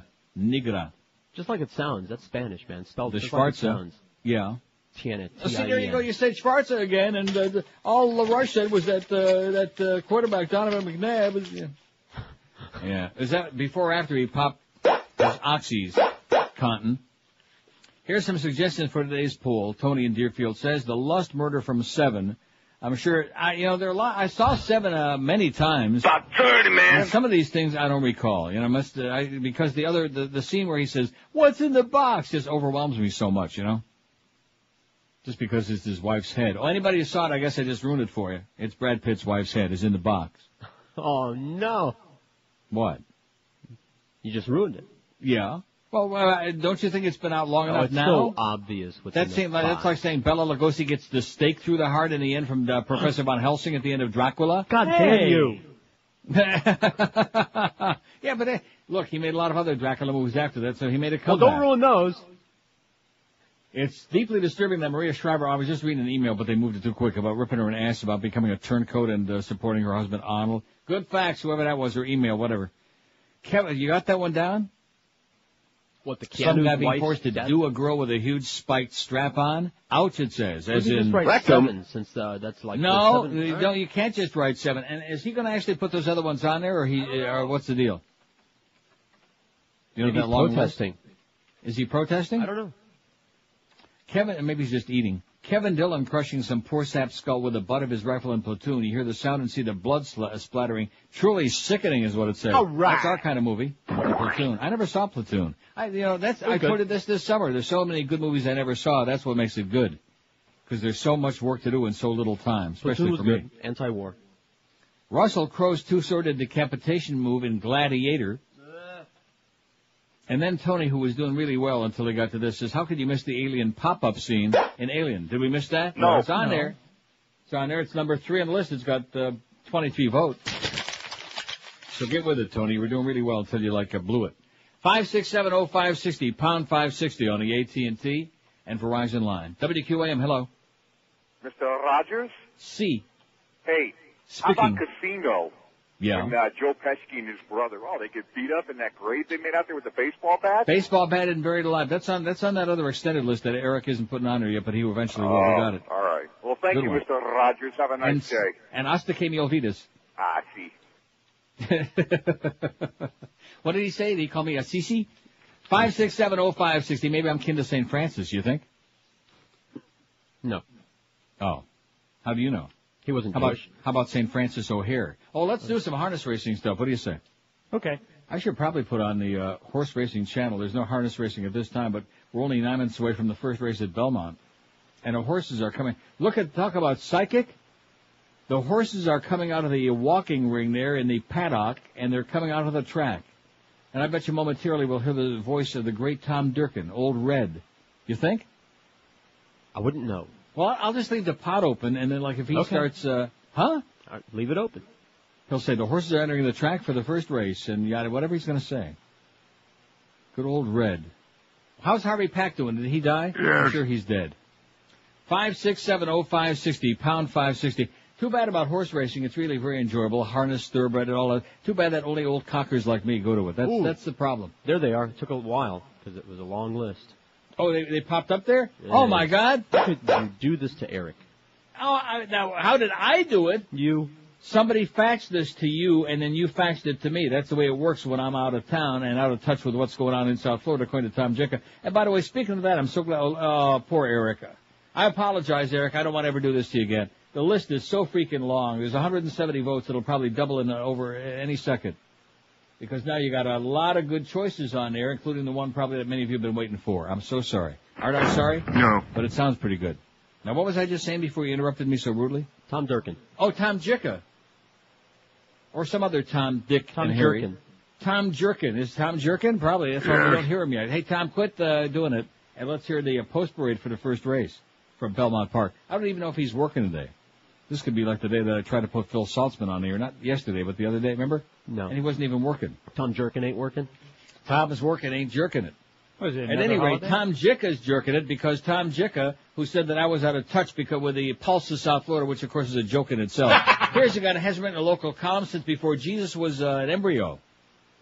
Man, oh man, who the hell are you, Schmitten, man? The Schmidtmeister, Tom Jicka. All he writes is every single day when his column appears, it's a puff piece. Now, I shouldn't say that. I didn't look today because I was too Arnold intensive this morning looking about all kinds of good stuff, bad stuff. Where the hell is it? Where's the Sun Sentinel website, George? Isn't it on here? I don't know. On my list of my least favorites? Oh, jeez. There it is. One moment, please, okay? Horses are on. I don't hear nothing. Do you? Do you hear anything? I don't hear Jack. Good. That's the best news I've heard all day. Okay, here's the Sun Sentinel homepage, which is for some reason, I don't know why it's so goddamn slow. Probably because it's coming from there. Columns. There's embattled election supervisor Miriam Elephant. She's on there. Michael Mayo. Now, he already wrote his good column for this year. Nice going, Mike. Home movie focuses on notorious Cuban prisoners. Wow! How do you like that? This is almost with a South Florida flavor. There's often a disconnect between strident elements of South Florida's Cuban-American community and those from other backgrounds when it comes to anti-Cuban Castro fervor, which still sears almost a half of out of El Presidio. The trip back could help explain the unwavering hatred. El Presidio. But what does that have? Does that really have to do with South Florida? Just only indirectly. So that's as close. See, there's my psychic powers again. How do you like that? I'm seeing these horses all over the place here. They must not have the pot open or something on my racing channel, because it's only 6 minutes to post, and post time's up. Well, you had your chance, Tom. You're done. Go back to Durkin. 5670560, pound 560 on the AT&T line. WQAM debt line. Hello. Hey, how are you doing, Neil? Pretty good. That story you read about Arnie meeting with Ken Lay. Prompted me to call you. Greg Palast is one of the writers for The Guardian. And he's been all over this story. I read a column by him either yesterday or on Monday. Yeah, I understand. A great column. And they are great columns. And Ross Perot is involved in that with his company called Energy Strategies. I don't know. Right. I don't know if That's you remember right. that. Yes, I do. And something that I find amazing about all these talking heads on the Goebbels news networks out there is how is it that they are trying to spin this as some kind of Gray Davis or Democratic conspiracy smear campaign? That in the last few days all of these stories come out. When all of these stories have been out, since the 90s. Isn't this a little bit anticlimactic, though, not having this conversation at this point? Yes, well, I'm just talking about the method, the way that they're spinning it.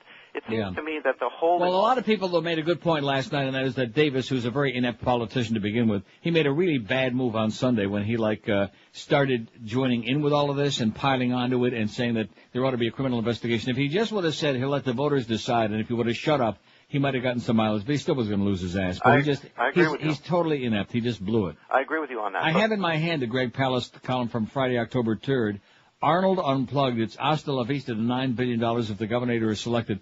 And it's one of the best things I've ever read on the air. It was great. Well, if you go to his website, he's got a whole series of columns that he was doing this investigation during the California rolling blackouts. Right. But my point was earlier, though, what is about your point? the demonizing of the L.A. Times as being some kind of left-wing... Well, but that's old news. It's over. The election's over. I know. Somebody will pinch you, believe me. In your case, probably pretty soon. Somebody will pinch you, wake up, it's over. 12:56 at 560 WQAM. Well, I hope he has a gay day. Speaking of that. Yeah. What? Well, no, she's just a little bit hysterical, that one there. I mean, his comments were good, but she's a little out of control since it's already old news. It's dead meat. Just like Gray Davis, dead meat. In fact, that's how you tell when meat is bad, when it's gray, right? Right. Ooh. Then you gotta smell it. Green isn't good, but when it turns gray, oh boy. When in doubt, toss it out. Hey, listen, speaking of food, Balance for Life has got the good stuff. They bring you a little black sack right to your door every morning. 3 gourmet meals, 2 delicious snacks are in there. The food is fresh, delicious. You'll get omelets and frittatas and chicken dishes and a few beef dishes and all kinds of really neat stuff. Pass on to Baba Ganoush, please.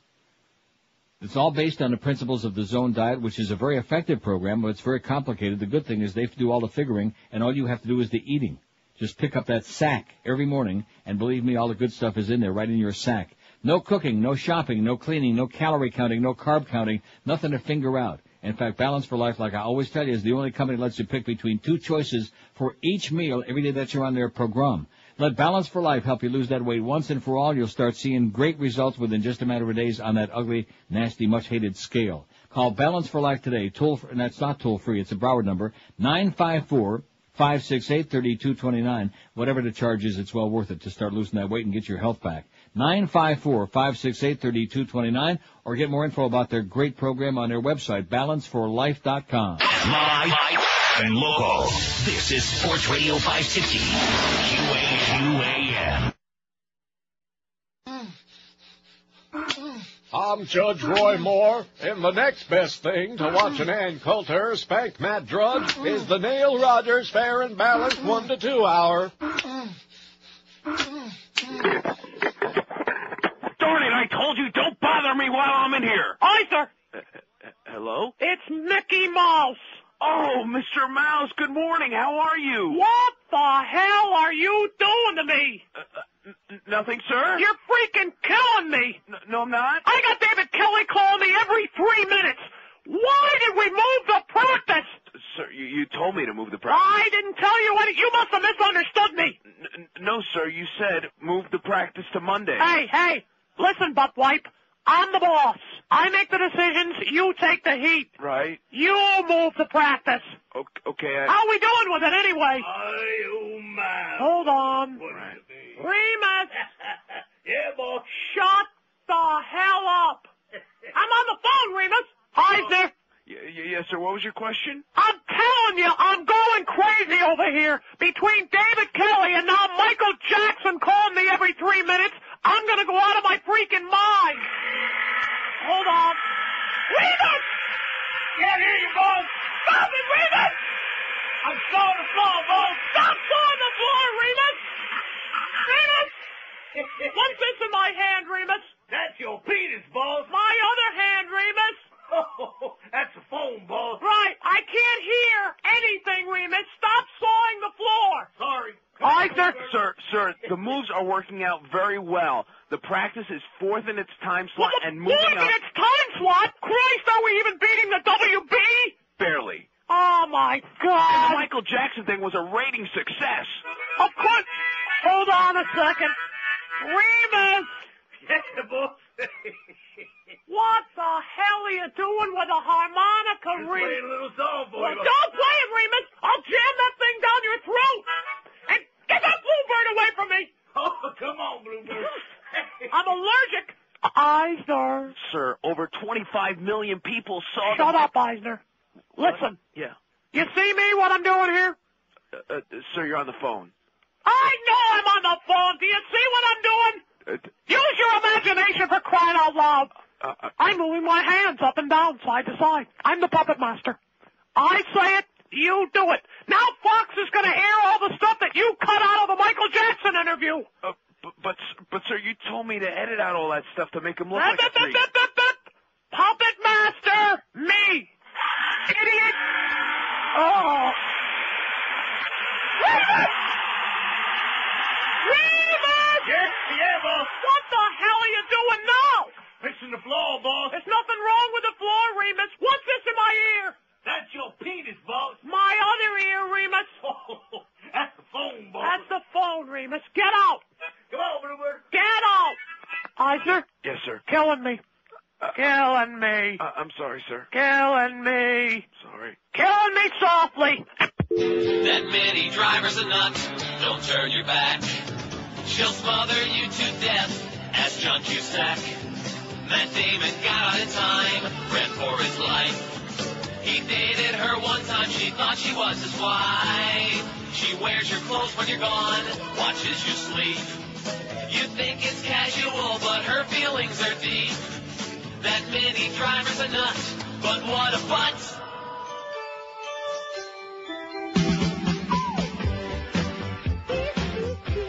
All right. She can't act, she can't sing. What's a girl to do? My sexy older sister, she can barely tie her shoe. Then Hugh Hefner called her. He said she was the best. She thought he meant her singing, but he really meant her chest. Oh! And so if you're looking through a Playboy magazine, you'll see my older sister on the pages in between. I've just been told 1,000,000 copies have been sold. My sister is the centerfold. Latoya is a centerfold. I've just been told my sister is a centerfold. Shimona. Latoya is a centerfold. Na na na na na na na na na na na. It's okay. I understand. It pays a lot to show your can. Daddy says you've lost your mind, and I think Bubbles just went blind. Jermaine, Tito, Janet, too. They all think you've ruined us. But I don't care what they all think. Latoya, you just mooned us. Your body looks just like my own, but I would need some silicone. Oh, no, I can't deny it.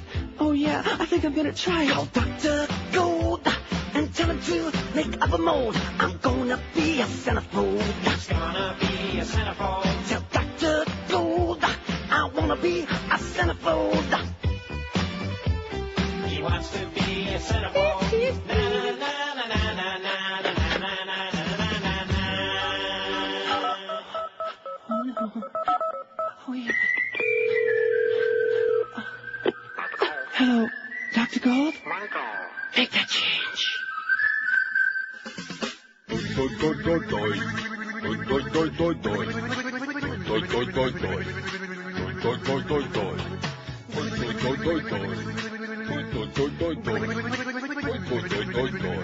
Shut up, you big hog. Ginger Rogers takes a mouthful of the sausage and Jorge's pants. That pipe smoker and uncircumcised Cupid engage in a fakeler dance. I'm a cranky homophobe. Not that I mind it, but I'm way too old. I fantasize about being in bed in a tryst with Fiedler, my man friend. I'll kiss and make up with Ginger someday, and then ask him to rape my buns over and over again.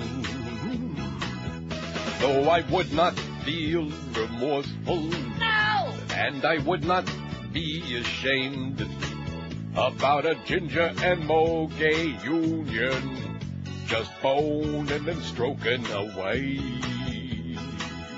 Boy, Gildy, you're not my type. No! You sound like a 9-year-old kid. Only a macho, manly guy. You don't notice me. That makes me flip my wig. If Ginger was a lover of mine, I'd bury my bulbous, veiny nose inside his pimply rear end. Rectum. No, I would not be a sport hole. No! If I was not a closeted fae. That's why a Ginger and Mo gay union would make me feel giddy and gay. Everybody follow my thousand rules. Yeah, a Ginger and Mo gay union would make my sore old bony ass feel safe.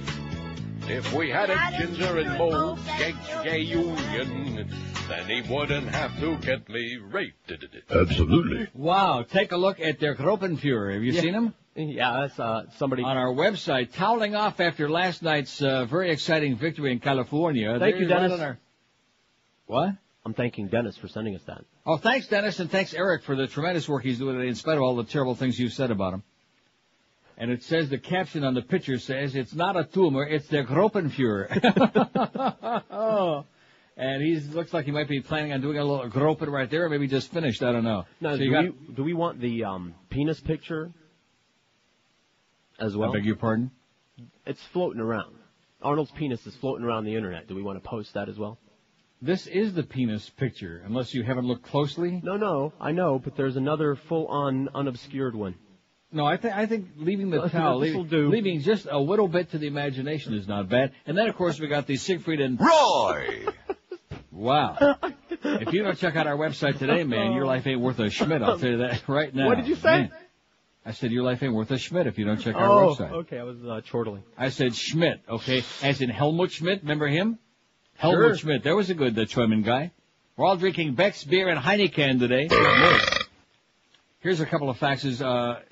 It says, how about the movie with that douchebag Kiefer Sutherland where they tie some chick's legs to two tractor trailers and rip her in two? What movie is that?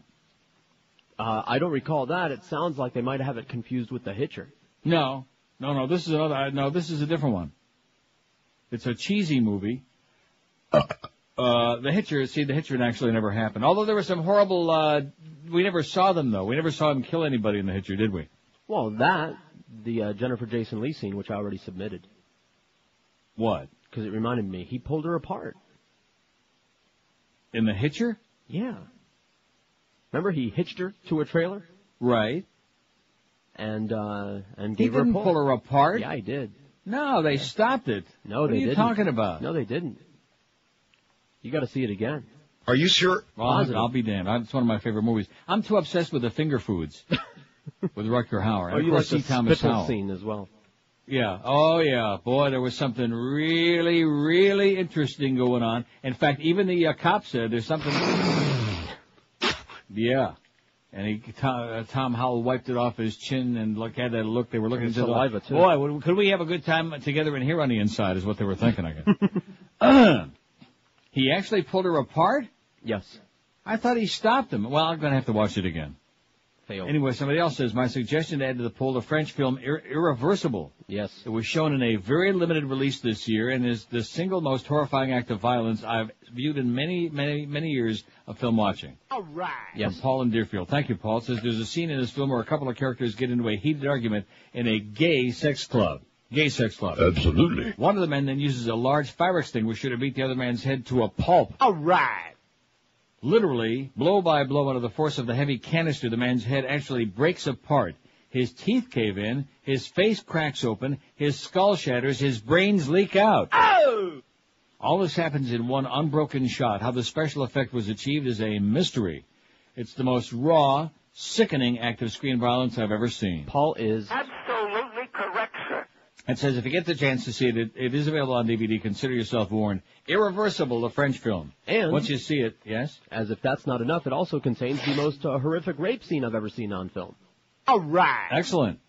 So you get kind of like a twofer. Sure. A kiefer and a twofer. Nightmare for years. Oh, there's Condoleezza, by the way. Security Council was right to Oh, demand my that God. he comply. And President Bush was right to lead a coalition of nations to enforce the Security Who are Council. you kidding, bitch? Get her ass off of there, man. Get out of my face. You sell out, you cop out, you silly goose, you. 113 at 560 WQM. If you're one of those people out there who's on diet, we've been talking about diets a lot today and always on the show. It's a perpetual pastime for a lot of us. If you're on a low-carb or sugar-free diet, there's a story you're absolutely going to love, whether you're on the Atkins or the South Beach diet or that bitch Susie Summers or Sugar Busters, whichever one. Delights of West Boca is a story you got to include in your shopping plans because this store is entirely dedicated to you. They've got over 1,000 low-carb products, delicious stuff, not that crap that they used to have years ago, but really good, tasty stuff now to help you stay on your straight and narrow, low-carb, sugar-free diet. They've even got bagels and breads, cheesecakes, brownies, muffins, chocolates, pasta, sauces, chips, dips, soups, ketchups, Carbolite ice cream, crunchy pretzels by Carb Sense, Carbolite candy-coated chocolate-covered peanuts, Southern Delight chocolate chip cookies, and much, much more. Like I said, over 1,000 low-carb products for you to snack and munch on and keep you on that low-carb diet so you can really be successful this time. Don't forget, Delights of West Boca lets you sample any item in the store before you buy it, and they have Atkin products on sale all day, every day, even on Sukkot, and they're open 7 days a week from 10 to 10 as well. You'll find Delights on the northeast corner of Glades and 441, right next to the prestigious and barely hanging on Boston Market, or call them toll-free at 1-877-LOW-CARB. On the web, it's lowcarb.com. That's with the W, L-O-W-C-A-R-B, lowcarb.com. Delights of West Boca, it's your official Atkins retail center. Live and local. This is 560. The radio's all yours now. QAM. David's a bitch. Great! The UPS truck is here with my date for tonight. She's not very sensual, 'cause she's got no genitals. She feels sensational, 'cause her mouth is electrical. Having fun with my girlfriend is always a cinch. When she's pumped up to 35 pounds per square inch, she used to be fun for me till she busted. My girlfriend is inflatable. Yeah, she's a real doll. She's made of silicone. My girlfriend is inflatable. Yeah, she's a real doll. She's made in Taiwan. I bought myself several. They all look identical. Her panties are edible. It's too big, she's flammable. It was just a first date, so you know how I felt. She got friction burns and started to melt. She used to be fun for me till she ignited. My girlfriend is inflatable. Oh no, how it happened, I don't know how. My girlfriend is inflatable. Oh no, it's too bad, she's on fire now. My girlfriend is inflatable.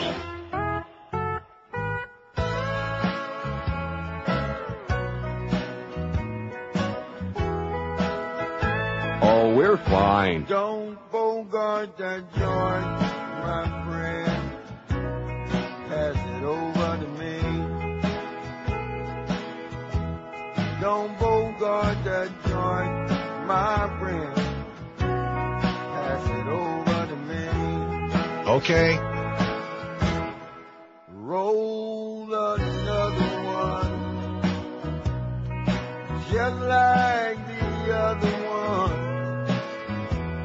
This seems to be about to quit, and I need another hit. Yes. Don't bogart that joint, my friend. Pass it all around. Don't bogart that joint, my friend. Just pass it on down.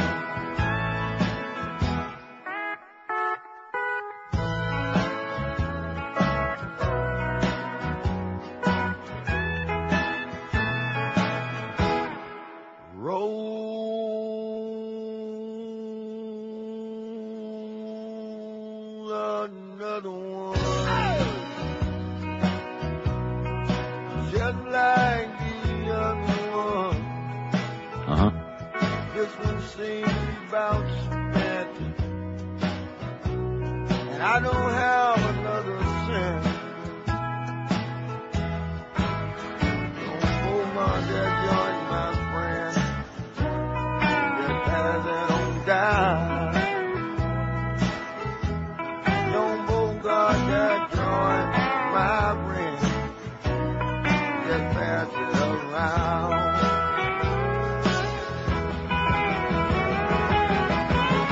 Don't bogart that joint. Just pass it around. Don't bogart that joint now. Just pass it on down. Oh! The American Cheese Council reminds you that everything tastes better with cheese. I hate broccoli, except Except when my mom melts cheddar cheese on top, then I even ask for seconds. Yes, there's nothing like cheese to make things taste terrific. I'm a sideshow geek in a circus, and I eat ground glass for a living. My secret? I top the shards with grated Parmesan. It tastes great, and the cheese helps to absorb the blood. That's right. Nothing tops things off like a big, sweaty glob of cheese. My husband likes me to, do him, but I hate the taste, so I just wrap it in an individual slice of American cheese. It goes down easy, and that makes it easier to go down. Cheese makes everything taste better. So remember, don't forget the cheese. Oh, my God, it feels so good. Oh, yeah. Oh, slow down. Oh, yeah. Oh, yeah. Who's your daddy? Who's your daddy? Oh, my God. Oh, yeah, play with my balls. Play with my balls. Oh, that feels so good. Yeah, just roll them around. They're so good. Oh, my God. I love it when you... Uh-oh, slow down.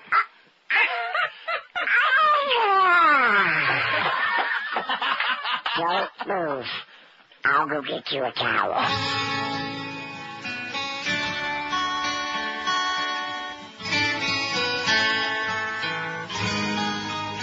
When you got on the airplane, the drink started right away. A couple vodkas, then some tonic and Tanqueray.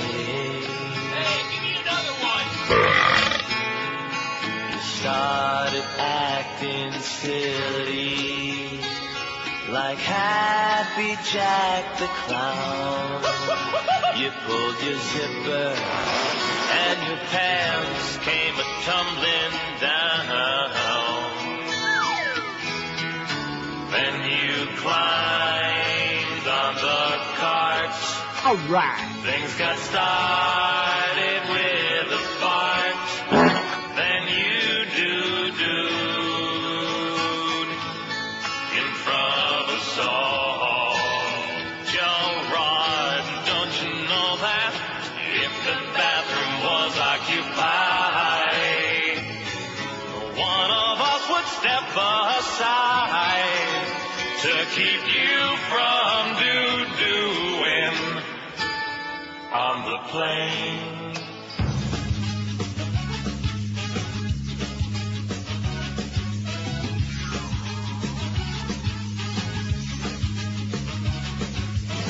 Here comes a politician, no hair and a real big gut. After the Terminator, but can he kick his butt?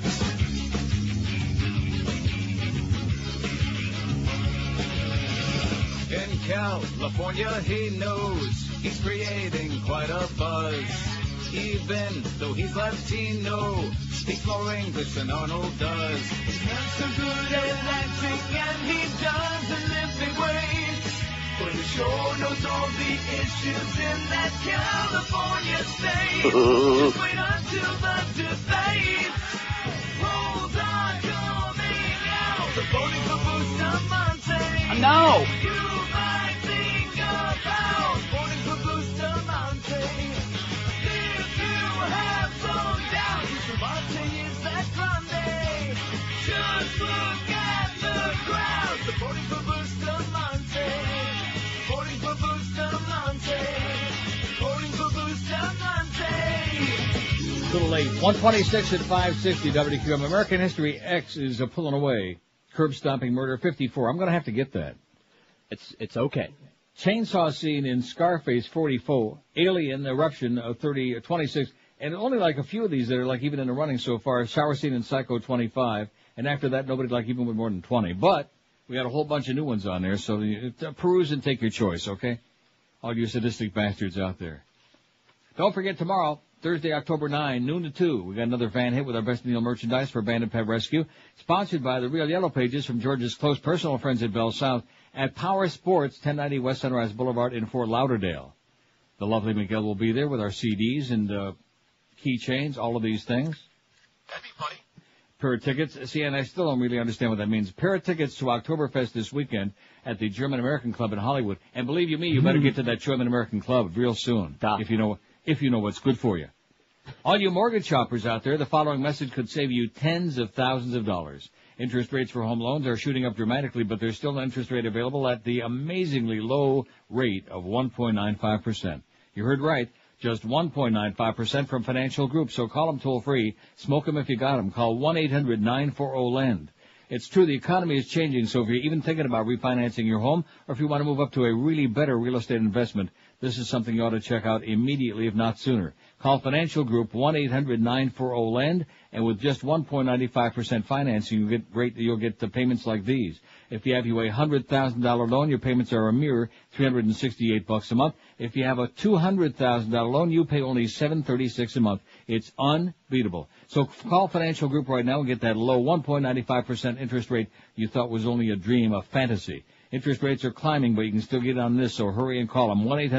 1-800-940-LEND. They're an equal housing lender. Credit restrictions apply. Rates subject to change monthly. 5.19 APR.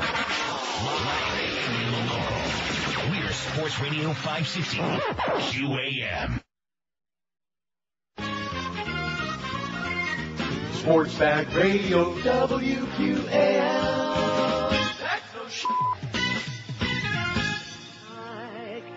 Hey, did you see that new beer commercial with the women's volleyball team? Oh, God, yes, that was horrid. disgusting. Hey, what about the one about the guy standing in the mountain stream? He's so dirty. He's gonna ruin his loafers. Oh, but that's nothing. What about the one with all those silly, stupid, filthy horses? Those Clydesmakers or something. Now, if they were stallions, that would be different. Different story. Some beer companies use scantily clad women or fancy jingles, but here at Heineman Beer, we know the only thing really important is how easy it goes down. Using our patented ejaculation process, Heineman is brewed to perfection in spherical vats and then shot through a long tube, yielding a beer that not only tastes great, but gives the best head. More Heineman, fella? Oh, God, yes, and keep it coming. Bottoms up, boys.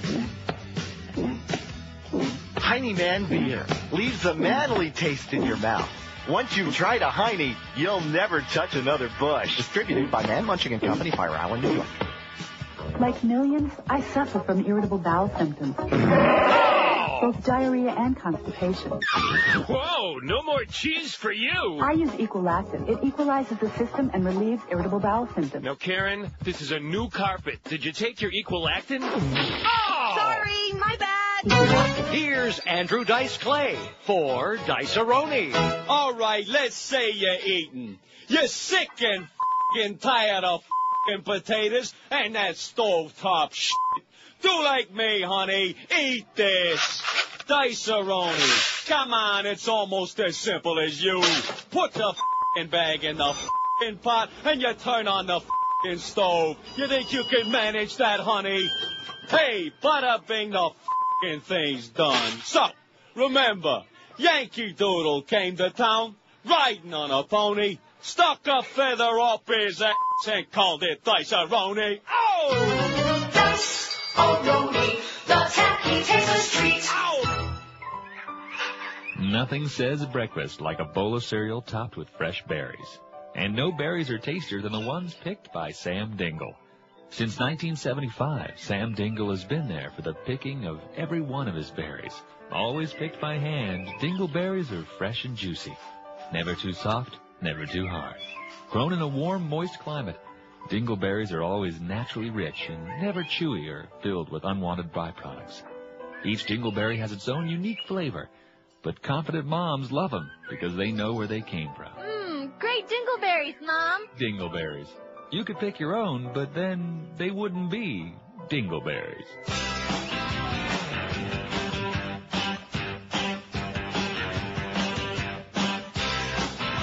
Ooh, you ugly bearded one, your time has come.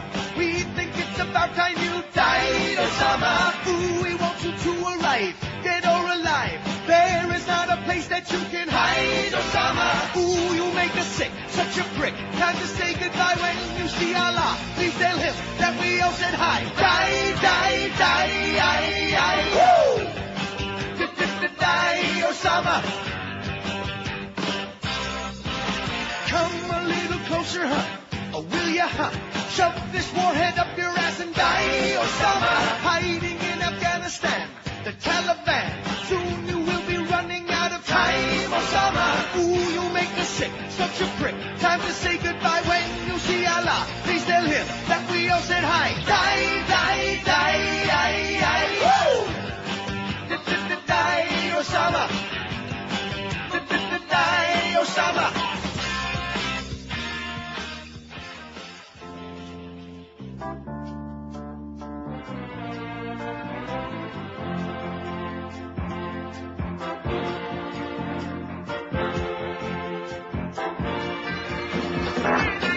Don't go breaking apart.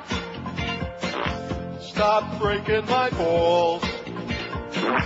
Please roll the window open. Come on, stop breaking my Go balls. breaking apart. Don't go breaking apart.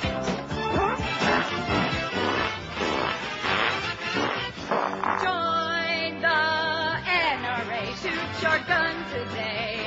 Have yourself some down-home Christian fun. Blow your friends away. We'll back you all the way. Defending your right to own a gun. When you think of all the benefits you're getting, life will be sweeter when you pack your heater and carry a license to be deadly. Come on and join today. It's the American way to be a member of the NRA. Aim for the knees, aim for the chest, and always aim for the head in case they're wearing a vest.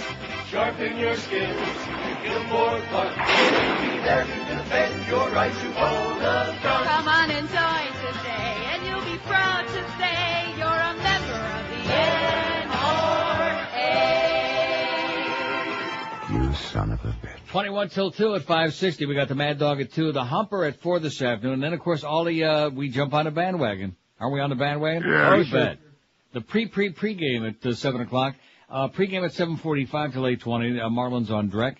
And then the Marlins at the Cubs game 2 after that scintillating, unbelievable 11-inning victory last night with about 100 home runs.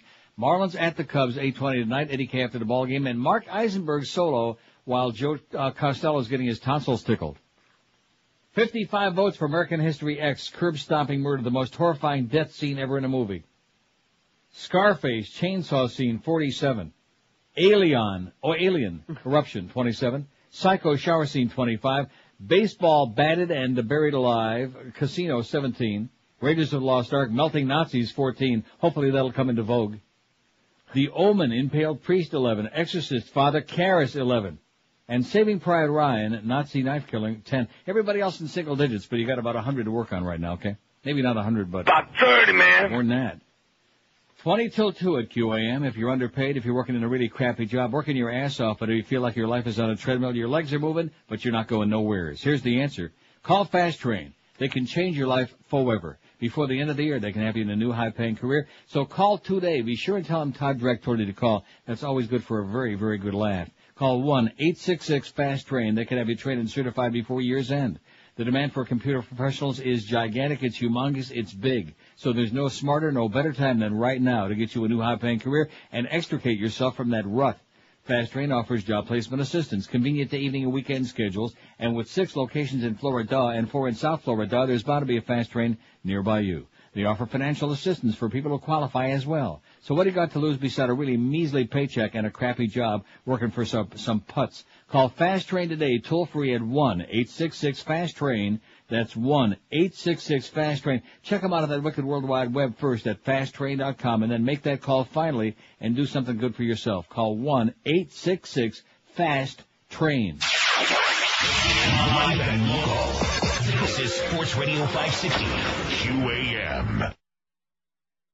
Bitch is cute. Morpheus, Neo, and Trinity are back in the next installment in The Matrix. The third prophecy. In the third prophecy, the Oracle says, Mr. Smith will become Miss Smith. First there was The Matrix, then The Matrix Reloaded, now Matrix Uncocked. Directed by the former Larry Wachowski, now known as Debbie. Coming soon to a theater and a dumpster near you.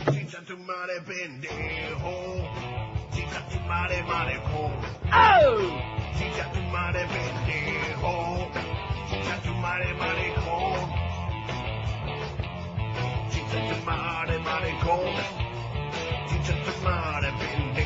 puto, puto, puto, puto.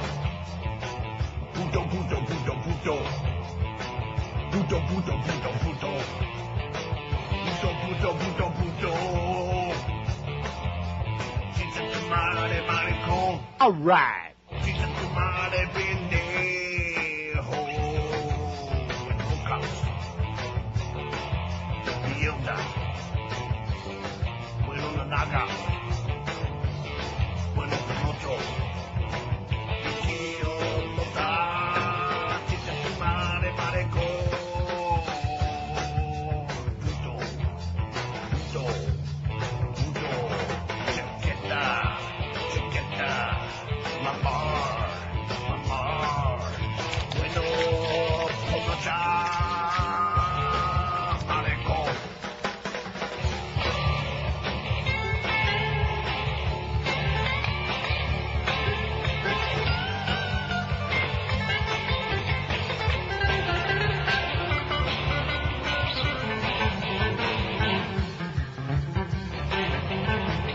Boy, the way that Napster played. Not a single cent we paid. Gee, them free tunes sure was great. Those were the days. MP3s downloaded. Every tune from REM. Mister, we just knew one day that website would be condemned. Didn't need CDs or tapes. Napster fans commiserate. Gee, that sucks, we have to pay. Those were the days.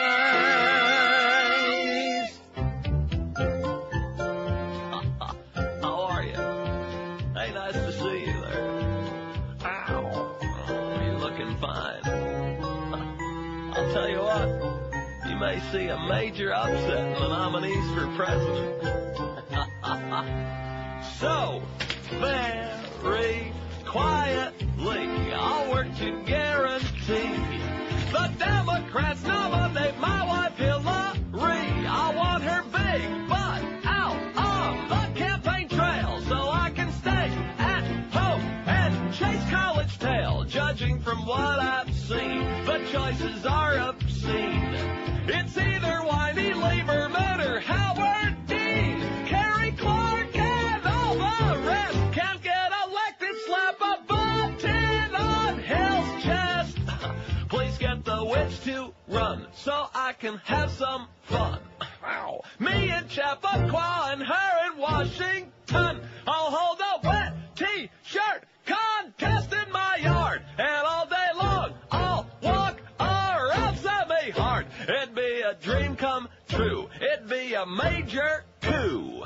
If old Slick Willie were to pull the switcheroo, have a heart, elect my spouse. I'm begging and pleading, put Big Mouth in the White House.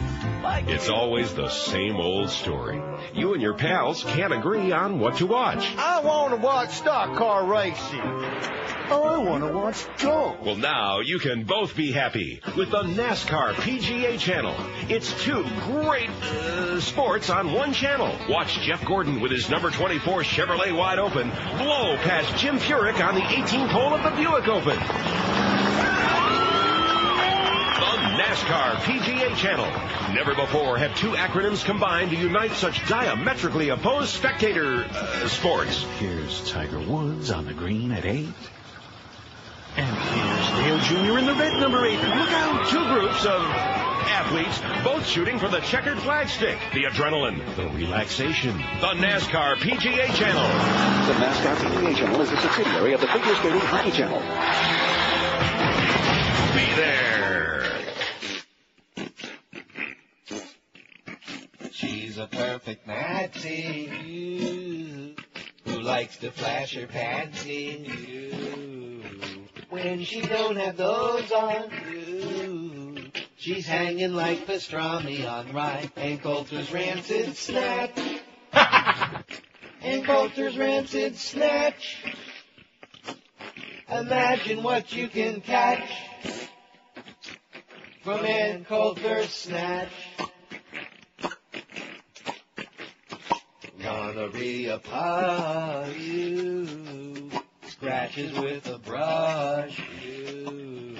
She banged Geraldo and Vilmar, but she'll never get Drudge. And Coulter's Rancid Snatch. And Coulter's Rancid Snatch. A swirling pool of crap. And Coulter's Rancid Snatch. Oozing pungent moisture. Leaking out her cloister. Walking with a dildo. Firmly jammed inside of her butt. And Coulter's Rancid Snatch. And Coulter's Rancid Snatch. Don't want to know what it could hatch. And Coulter Snatch. Live and local. We're Sports Radio 560 QAM. Well, my name is Gary Condit, and I am living my worst fear. 'Cause I banged one of my interns, and then she went and disappeared. Oh, Chandra, they weren't surprised when I finally told the cops I lied. And I was humping Chandra, humping her instead of my wife. Humping Chandra, humping Chandra. Humping Chandra, humping Chandra. Humping Chandra, humping Chandra. Humping Chandra, humping Chandra. Humping Chandra, humping Chandra. Humping Chandra, humping Chandra. Humping Chandra, yeah. And I've lied about more.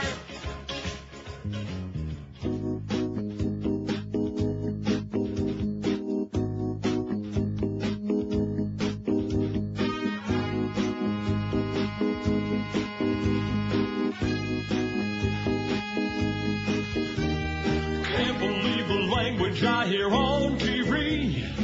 Every other word is an obscenity. It used to be the cable was a whole lot worse, but now the networks let their actors curse. There's no end in sight to this insanity. All the dialogue contains profanity. Swearing like a sailor on a 3-day pass. Words a whole lot worse than ass. F-bomb, F-bomb, how long will it be before they drop the F-bomb on network TV? F-bomb, F-bomb, there's no telling when they'll drop one on the UPN. If Jesus walked the earth today and wanted to lose weight, like Jared, to look good for that special lady on a special date, it's hypothetical. To lose a tunic size would be quite a feat, even for Jesus. So here's the question, what would Jesus eat? Swiss cheese. 'Cause it's holy. Miracle Whip. He'd have no other. Thomas's English muffins. Doubted. Virgin Bloody Mary. To honor his mother. Lucky Charms. Charms. You guys are supposed to sing because he cured the leprechauns. No, Tim, he didn't actually cure leprechauns. What he did was he cured lepers, not leprechauns. Leper colonies. Oh, I must misread that. I don't think there's any different. Right? Leper food. Okay, here. Angel food cake. That's better. Deviled ham. No way. Hearts of palm. Tell us more. On ice cream. To make a palm Sunday. Yeah. Sunday. That's all right. That's what Jesus would eat. I'd keep moving, buddy. Hi-yo. Oh, man. And on Gussie, when he went to buy his groceries, he'd redeem coupons and all the store's employees. And he would cross-train to get all trim and fit. And one thing that he would not eat shit. Shut your mouth. Talk about what Jesus wouldn't eat. Uncle Ben's converted rice. Used to be a heathen. Cheeseburger. In paradise. Chicken a la king. Holy Allah. Pope yes chicken. What? Pope yes chicken. I think he means Popeye's chicken. Oh, Popeye. Yeah. Oh, did I do that again? I misread that. He was a carpenter, but their diet would not do. Karen Carpenter's dieting proved it isn't good for you. Oh. He wouldn't eat quiche just to prove he was a real man. And since he was raised Jewish, he'd have to pass on the heavenly ham. That's what Jesus would eat. Oh! Yum, yum. Oh, my.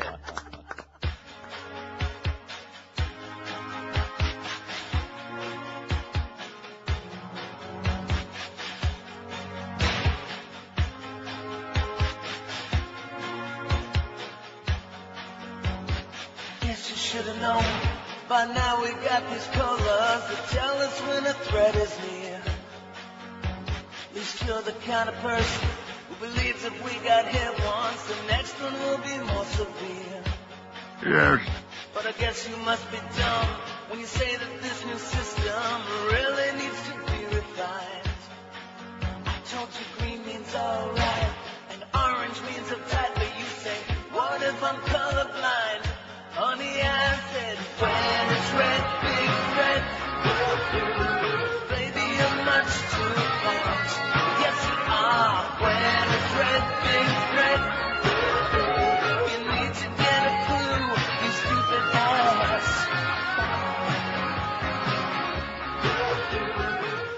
Bye. The Neil Rogers Show on 560 WQAM, Miami, Fort Lauderdale. Let's get wild.